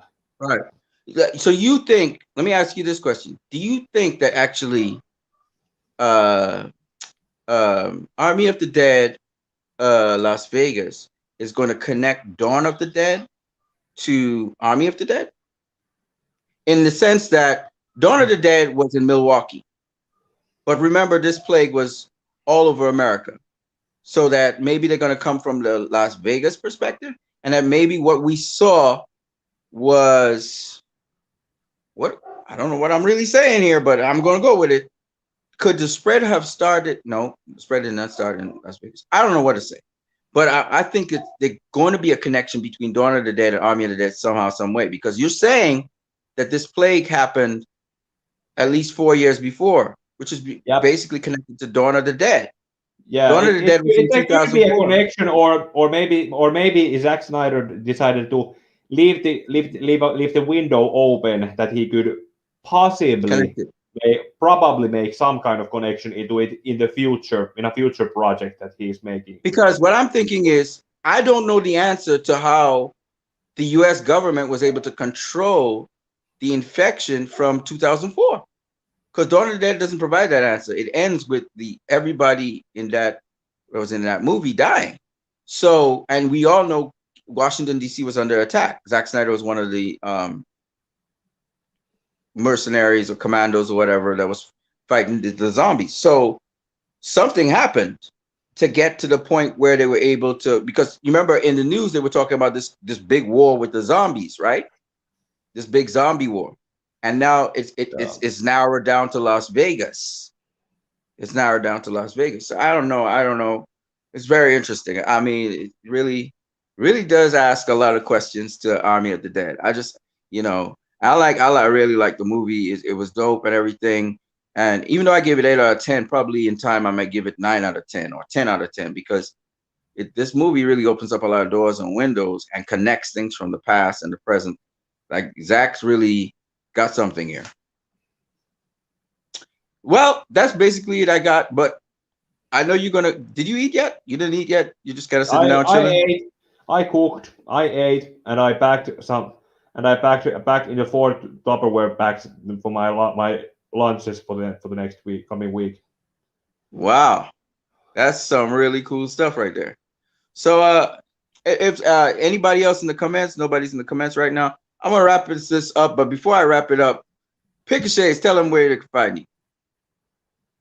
Twitter and here on YouTube under the name Pika Shades. That's right. You can check out Pick a Shades on YouTube. I gotta go check out some of his reviews.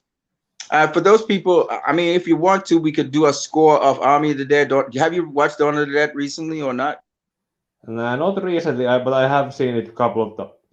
And apparently, it's not in Netflix. I'm checking out. It's not in. It's not. It's not here. I just watched it last night on Netflix. Yeah, it's probably on your region. I should probably get a new VPN to make so I could watch it another. See You other don't have regions. it on your Netflix? It's not in my Netflix. There is the Day of the Dead remake, but that's a bad remake of the Day of the Dead movie. There's #Alive, which is also it's a Korean zombie movie. Cool. Yeah, basically it's like that movie got some praise from the fact that it came just before the pandemic began because it's basically it's also set in Korea, and and the main character is basically a video game streamer who needs to lock himself into his apartment Cool. and survive on what rations he has during the Cool. when the zombies are running around. So he's kind of like writing the story while the zombies are going around. It's like movie like #Alive. Alive. Cool, Yeah. cool. Yeah, man. So give your score for Dawn of the Dead since we're doing I didn't do a review. I just discussed these movies, but Yeah, I made a review. You can watch it on my channel. great. So what was your score from the review? I didn't actually give it a review. I just called it a B movie. That is best. That excels on its action, visuals, and character and the actor performances. On the narrative, there were those things that dragged it down, such as the fact how Martin ends up causing Chambers to die, and how Chambers, when she manages to fight herself to see the team once again, she doesn't call out Chambers and say that guy made me lose my way and get lost in the middle of the zombies and try to kill me. She didn't say any of those things. That was No, she something couldn't. yeah, she could have. She could. How? She told Guzman, run away and leave me behind. When she could Yeah. have said, Martin tried to kill me. No. Because at that time she's fighting zombies. And what's expedient is get the fuck out of there. So, that's what she was, because she didn't get much time to say anything much. There wasn't a time where she could discuss it or anything. She was in kill mode, But and those that could was have it. been her last words in any way. That don't trust Martin or don't trust that guy or anything that Nah. could have done. But they kind of all knew that because Lily knew that he double crossed. All of them knew that he double crossed. Because didn't you hear Peter say it? Peter said it from the get-go. Peters was like, that guy, we need to get rid of that guy. That guy need to die. They all kind of but that was just a suspicion. She could have they could have got a confirmation from Chambers the in first her thing when she that was dying. what was the guy's name? Guevara. What was his name? The Mexican guy. He's like, you did something to her, didn't you? You remember he said that? Yeah, and then Martin lied, and then Chambers could have actually used some of her last words that she wouldn't have died in vain. They all kind of knew. They all kind of knew. They all kind of knew he was suspect because here's the other thing. Remember when Scott was talking to him about? He asked Martin. He said, "Do you know anything about this with Tanaka and sending in new groups?" And he was like, he was lying again. He said, "Nah, I don't know anything about that." And Scott just watched him. Yeah, right, bro. It's like Guzman, right. but Guzman could have somewhat that he could have gotten a confirmation, and he could have had been looking with his eye on him, trying to see where he sleeps, and then do something. Of course, the script didn't call it something like that, but that was something that they could have added. Yeah, they could have exploited for real. Because I was asking myself, why aren't they kind of like keeping eyes on Martin? You know what I mean? But they didn't really do that. Even after he double crossed Lily, she didn't say much of anything. You know, she only said it when she was up on top. She explained to him, "Oh, I got the queen's head because Martin double crossed us." You know, but she didn't say that before that. You know, but yeah, that is something that I thought they would explore. But probably they were saying like that would keep back the story. We're gonna just keep the story moving. And Martin still get licked up by the zombie tiger anyway. So Valentine thoroughly bit off his head. Thoroughly beat him. And Lily double crossed him, right? She exchanged the head for the money counter. You saw when she exchanged the head for the money counter when they opened the vault. Yeah, that was gonna be counted out. But by the way, I watched some other reviews, like Angry Joe's review on the movie, and they thought that when Martin was cut the others away behind the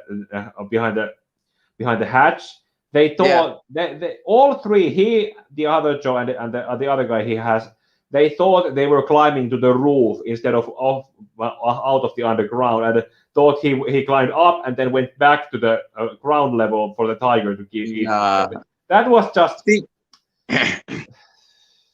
don't know. That was a bad review observation. They don't realize that. But Tanaka said it. He said the vault is underground, below the Sodom. The Gomorrah building. Show about that. The Gomorrah building, right? Yeah. So it's below it's in the vault. The vault is underground. That's why Vanderhoof could survive the blast, because he was in an underground, almost like an underground bunker. So that's why I asked, because I know Sodom also has an underground. It has an underground, not a vault, but an underground part of it. And my question would have been, because remember, you got the car park, and then underneath the car park is the underground part of Gomorrah. Because when Martin comes out from the underground thing, he goes into the car park. Remember that? Yeah. That's where Valentine meets him. And in the Sodom building, there's also an underground part, and then there's a car. So I'm wondering if where they meet is in the underground section of the Sodom building. Of the Sodom, but what do they call it again? The buildings, it has a name. They call it some building. I can't remember what the name of the building is, but it was some. I'm thinking Fly Hotel, something that Tanaka owned.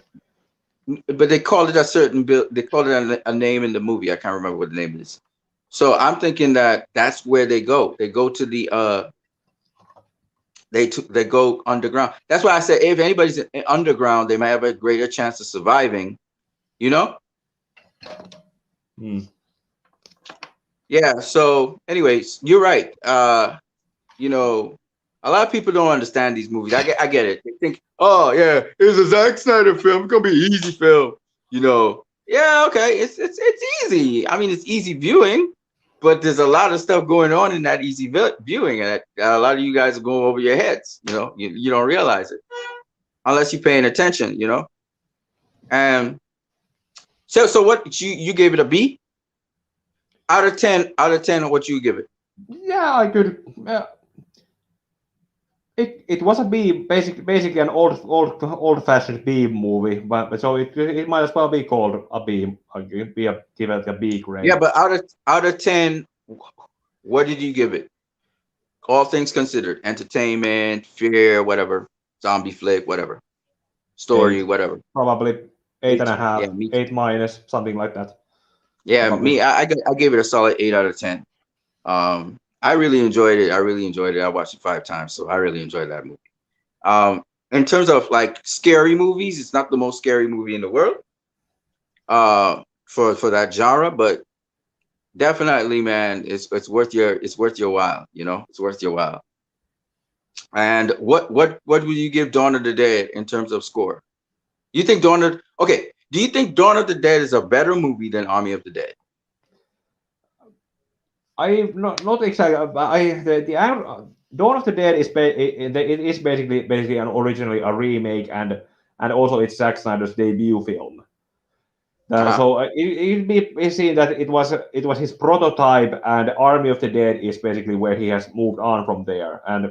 right, And well, there's also the kind of thing that when it comes to the characters in Dawn of the Dead, they don't really have much character or any or character arcs, whereas in the Army of the Dead they do have.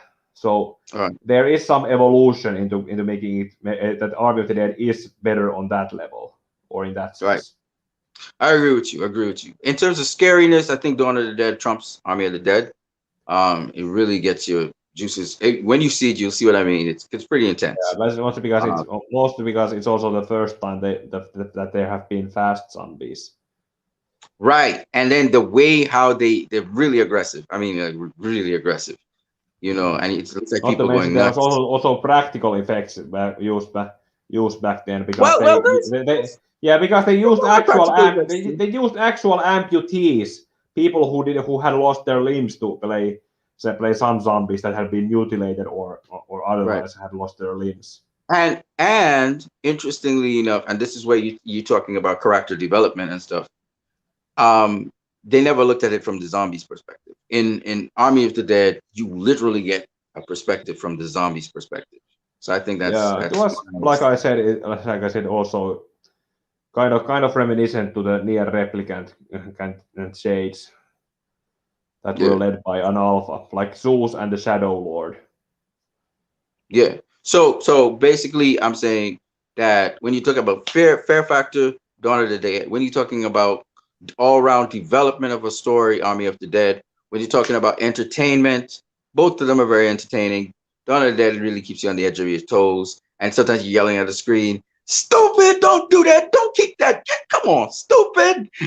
Whereas in Army of the Dead, you're more laughing, and you're just interested in the way the story's going.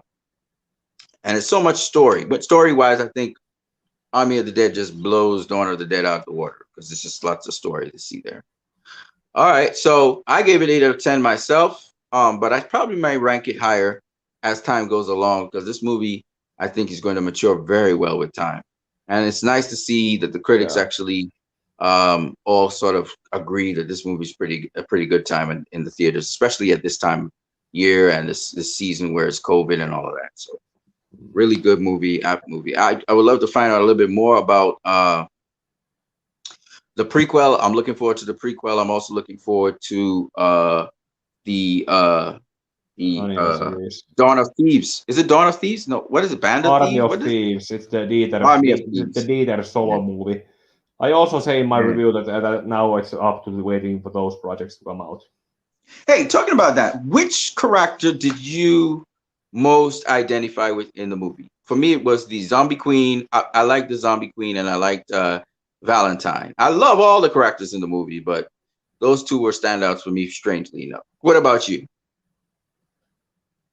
I mean, if most people would say Dieter or Peters or even Vanderho. What about you anyway? Do you have any strong characters that you liked or identified with? Identify, I'm not very sure about that. I could have. There are some things that I have recently started to think about, and I don't have any children of my own, but some kind of like I have had some kind of looking and thinking about how fathers would think and act like. So there was that when it came to Scott's character, but otherwise Like the way Scott. I would have looked into my as who I myself would have been, it would have been probably something along the line with with Guzman. Guzman. Nice. Guzman went there for the thrills. Guzman and Chambers went for the thrills. Obviously, they started Yeah, taking pictures and because stuff. basically, if given the chance, I could have probably had recreated this thing and taken it as a melee weapon. All right. Yeah, man. I really liked all the characters, to be honest with you. Guzman went there for the fun. He ended up actually, getting money and stuff, seeing the money, up in the air, even though he got infected. Um, I like Chapman. Chapman's a badass to the bone. She fought for her dear life. That was really dope. Martin was like the sneezely, Weasley guy, but he played his role very well. Well, I think all the actors played their roles very, very well.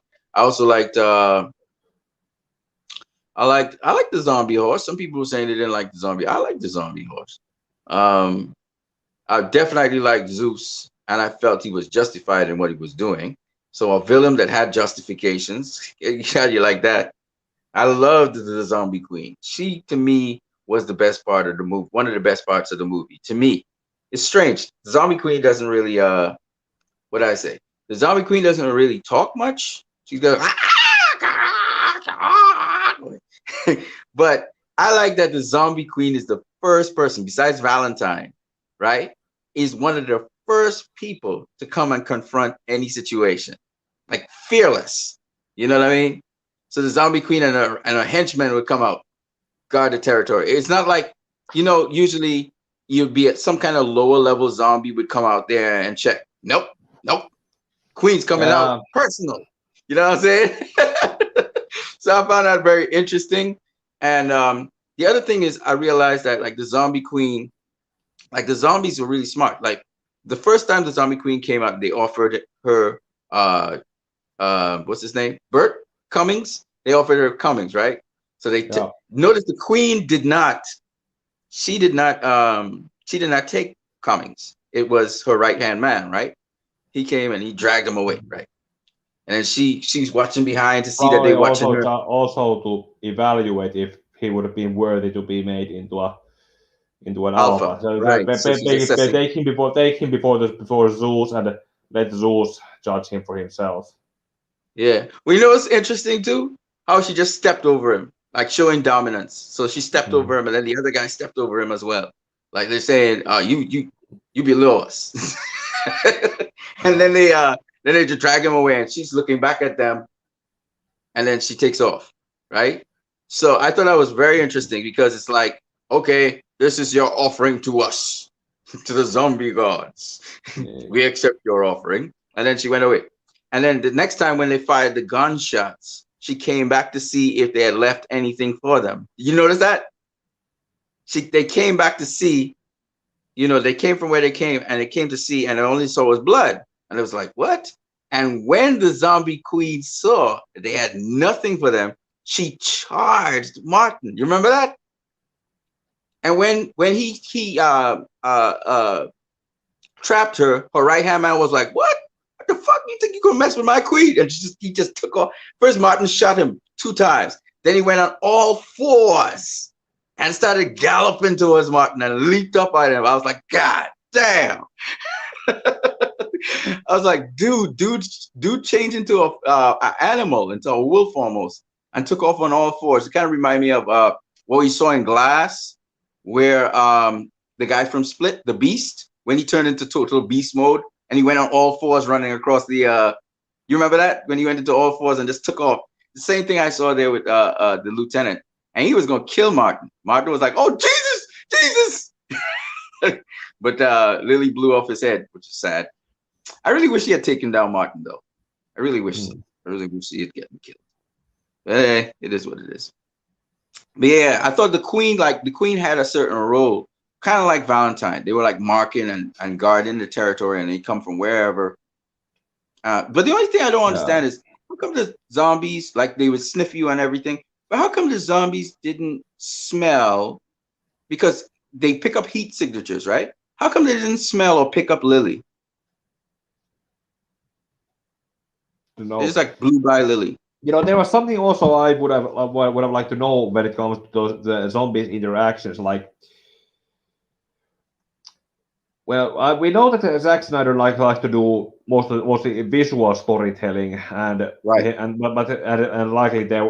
But I would have liked to know if there had been some dialogue written between the zombies that would have explained their interactions with each other when they came across, when they were among themselves, and everything else, and basically when Zeus eventually rallied the troops to go to the Bly Hotel and other things. That will be because, like I said in the previous stream, when it comes to Near Replicant, because when you play through the game first, and the enemies are basic enemies, but then you play it the second time, and the enemy actions the enemies are given subtitles to give them some dialogue that paint the Right. situation that you first went through in a totally different light, where What you're saying is your character you an accidental villain, something like that. right. So you're saying probably that maybe they should have had some sort of what you call it across the screen, like some sort Not of translation necessarily, but not necessarily translation for of the zombie film. language. Yeah, not necessarily for the film, but it would have been interesting if there had been written some kind of dialogue between them, Okay. and Okay. and it was just left for for interpretation with the movie itself. Yeah. Well, the thing about it was, what was interesting to me is the zombie queen actually said a word. She actually said something that was when she was talking to I think it was the zombie king. She actually said something. I don't know what language it was, but she wasn't just screeching and think she actually vocalized a word. So I thought that was very interesting, that she can actually talk. And the other thing I thought was really weird was when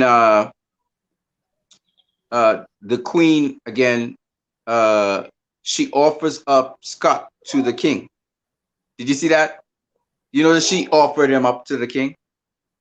So the right hand guy dropped him off, and then almost like a Neanderthal, by the way, like how they drag people by the foot. Anyway, the head guy drops him off.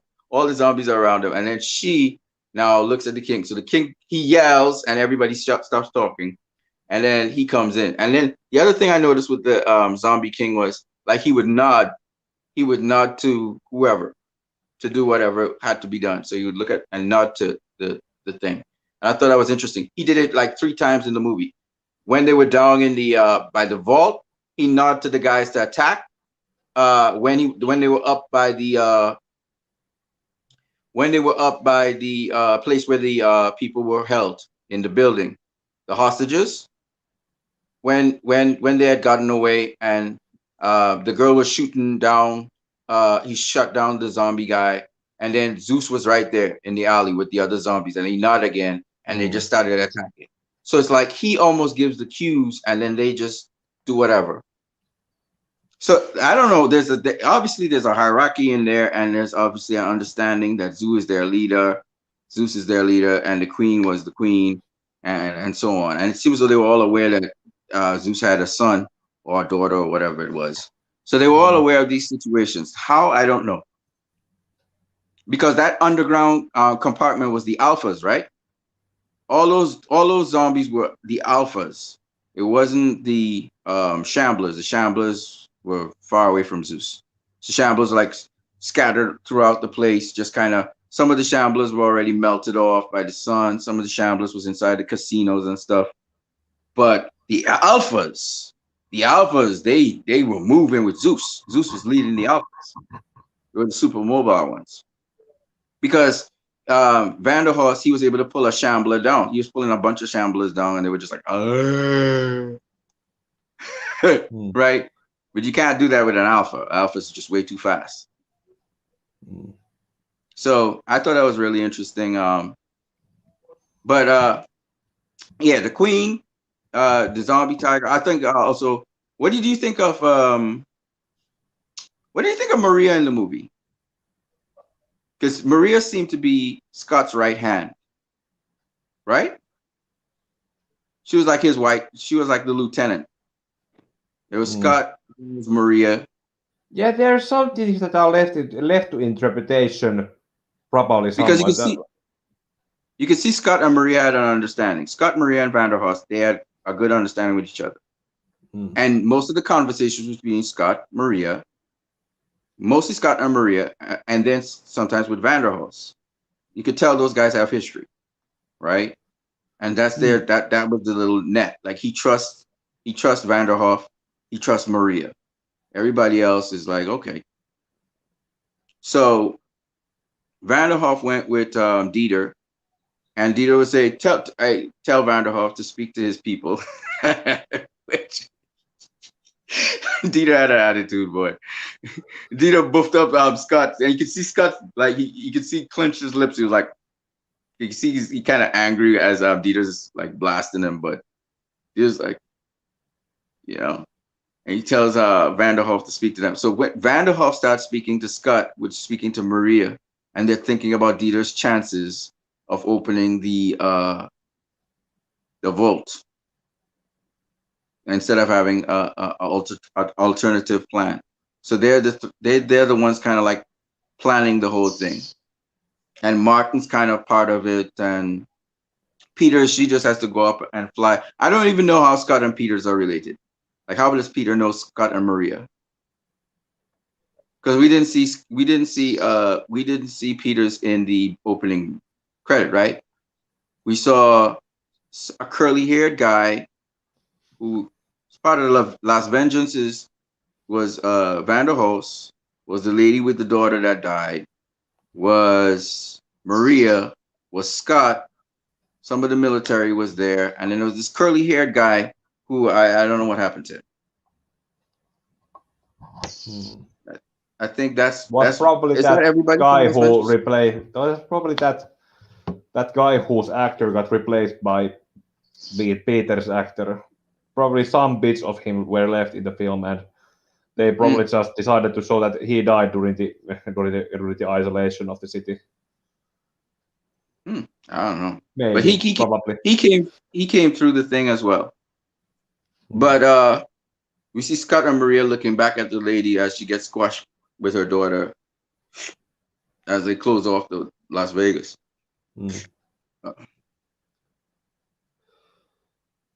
But yeah, that's the original Las Vengeance, right? Maria's part of Las Vengeance. Yeah. So I think that's where Scott has his trust. His trust is in Maria and in Vanderhoos. And then he likes Guzman. Guzman's a cool dude. It's really cool characters that died in this movie, boy. Guzman was really cool. Who else was on that team? Well, Coyote. Coyote wasn't really a bad person per se. I wouldn't say she was a bad person, but she was somebody who would make deals. Yeah, but kind of like a best of the bad situation kind of person. Yeah, because she's the one that allowed Martin to call back the Queen, but she thought that Martin was just going to take some blood from her, not behead her. And by him beheading her, obviously he brings the wrath of Zeus down on the whole group. He endangers the whole group by being so greedy. So I don't know why he was so stupid though. If he just taken the blood from her, but then again, they still would have come at them because they didn't offer anything in return. You got to offer something to them. Otherwise, they come after you. And it seems as though the ones that come after you that are dangerous are the alphas. It's not the other zombies. The other zombies, they're dangerous. I mean, they killed Chambers, right? They weren't alphas. But at the end of the day, it's you have to look out for the alphas. They're the fast-moving ones. They're the ones that are really the most destructive. Like they could really mess you up. What do you think? What do you think about the alphas in terms of the military? What is that? The scissors. Remember how I needed to cut open the green package. The scissors were on the table behind the laptop all the time. It happens. So what do you think about the cyborg zombies? Do you think that the military had something to do with those cyborg zombies? Do you think that those are things that just adapted with I assume and I hope to be elaborated more when it comes to the follow-up prequel and maybe sequel, because those basically just came out of nowhere and were almost blink and you miss kind of appearance. Is what they made a blink and you miss kind some of them have just running back when they were running into the sea when they were trying to escape from the vault. That because you got different kinds of alphas. Clearly, you have mutated cyborg alphas. You got the alphas with the blue blood thing happening. You got the alphas with the blue eyes. I saw them in the beginning, the opening credits. The woman, Las Vegas hooker woman kind of thingy. Two of them had blue eyes, and not blue eyes. I mean like blue eyes, like the blue blazing eye thing. And I was like, whoa. So I'm just saying, there's a lot going on in this movie. You know what I mean? Uh, but yeah, so I think the characters were great in this movie. I think that the performances were good, specifically uh, Dave Bautista. Man, Dave Bautista did a great job. His arc was beautiful.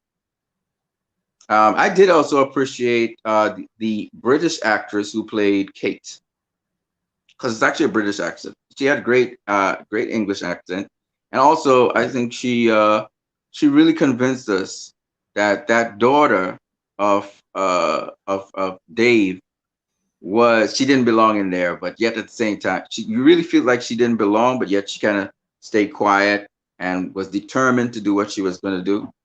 So I kind Uh, of like that for that reason. Ella Purnell. Yeah, she is a English actress.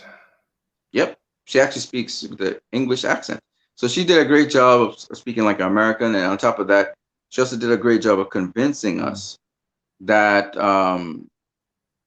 she really, uh, she really, what's the word? She had a strange relationship with her dad, but she was trying to reconcile with him, or he wanted to reconcile with her, and it worked out in the end. You know, because that's one thing about the endings of each of these characters. I thought that more or less there were satisfactory endings. Martin, he gets killed for all the double crossing he's doing. Uh, Chambers, that goes out in a bang, like literally, um, which is kind of tragic, but yet at the same time you can see her fighting it down, so you kind of like that. Guzman goes out, but he gets the money that he wanted, and um, uh, Scott goes out, but he gets to reconcile with his daughter, and uh, what's her name? Maria goes out. She goes out horribly, but Yeah, that was a she gets to confide that she really actually loved Scott. So it's kind of like they all get closure before they get destroyed. And I think that's the nice thing. Peters comes back for them, does the right thing. Yeah, she goes down in a blaze of glory, but that's her thing. She's like, her life is so boring. She hates her life. She's not getting paid. So when she gets something on adventure, and you can see that, oh, that's another interesting thing. Peters is a former military. You see her with her little the what do you call those things that military have? Their patches, identification tags. So you can see dog, she has identification tags on dog her. tags, or some patches on her shoulder. Or Yeah. So you could tell she was ex-military and she's pretty bored. So, and I think Dave also was like, hey man, I know this could be a suicidal mission, but I prefer to go through this and make some money potentially than just waste my life away, not accomplishing or doing anything or making any money. So I think that's what he was already kind of in that mindset, and you could tell that most of the people, well, Guzman really went in there for the thrills and to shoot zombies. You could tell he liked to shoot zombies. Yeah, in the end, he got the money and he didn't come out alive, but he got the money. So I think all of the characters to some degree, Coyote also defiant to the end, and you know actually goes duking it out with the head of the zombies, and she loses the battle. But again, she's just trying to do the right thing, and she gets Dave and they out of there. You know. So ultimately, in the end, I think almost all the characters get good payoff. Vanderhoff, he gets all the money. He's walking away. You know, Dieter saves Vanderhoff. These are things that I think are really, really cool. I think that's the trade-off. Like it's you feel sorry that the characters are dying, but you're cool with it because they've resolved sort of like their conflicts. yeah, and I also brought up some in my review that it's best when it used in the kind of suspensive horror when you can tell that these characters are going to die, but Mm, it's the when and how when they die that makes it kind of a surprise when it does happen. yeah, Don't know those yeah. two. You can know what, I like the, how, and yeah. when are also factors in it. Yeah, I think what makes this movie fun though is the fact that you know who these characters are, and then the fact that we know that the characters died before. Because Vanderhoff's revelation that they died before trying to get the money and stuff tells us, and he talks about being played to fail and fail over and over again. Kind of preps us for them if they do die, you know. And we just enjoy the ride because it probably will happen all over again. What do you think about that? That this thing could be a loop, like it could be happening over and like Groundhog Day, I but with got that zombies. that well that was more or less as he was shown as a philosophy major, that it was Right. probably just more of a metaphorical that he was talking about. So you Although don't there think that are they although there have been some kind of ideas that Maria had a or who had a key on a keychain on her neck with four keys, and one body had three keys, and some of those other were dressed as them or something like that. But yeah, but they the fact that how there could be a time loop and where and what kind of that could work in a serious way, that it wouldn't be a metaphor. That's just some kind of, because I have been trying to focus why on do the you think it's a narratives in metaphor though? my reviews, But where that could work where is or reason. coincidence that the outfits that these guys are wearing are the exact same outfits that they were wearing at this point in time? That's not coincidence. That's not coincidence. And it's not a metaphor because the guy's literally describing it right at the point in time. So I suspect that this thing actually happened before, like Vanderhoff was saying. What does that mean? I don't know. And I don't know what Tanaka has to do with it. But Tanaka has something to do with it. Because when they fail, Tanaka just sits back down and he's drinking his glass of wine. And I'm like, dude, that's all? Like, that's all? There's got to be more to this. That's all I'm saying. Everything I that feel. lives is designed to end. We are perpetually trapped in a never-ending cycle of life and death. I often wonder about the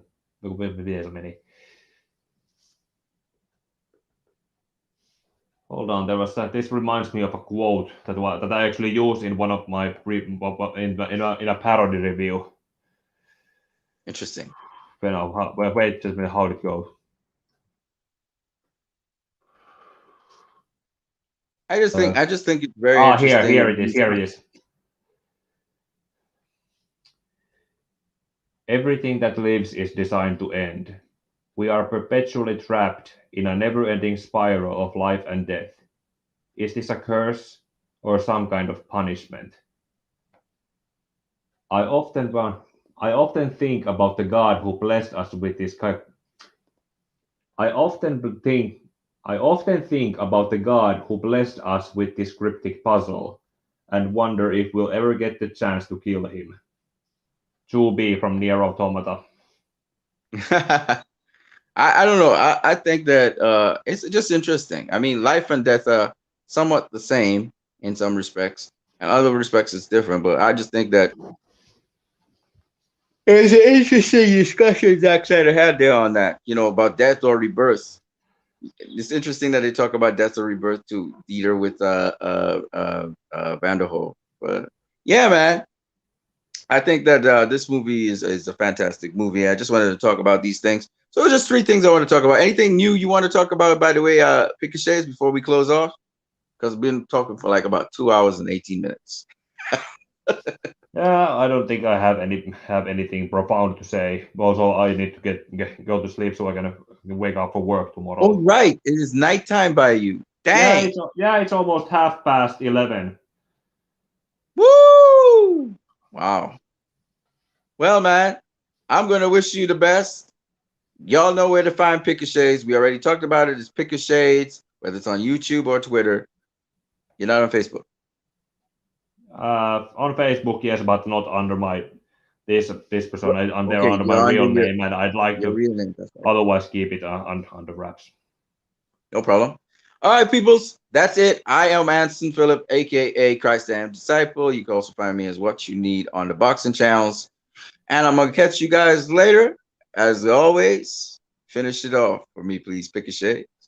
And may your heart be your guiding key. That's right, y'all. Peace.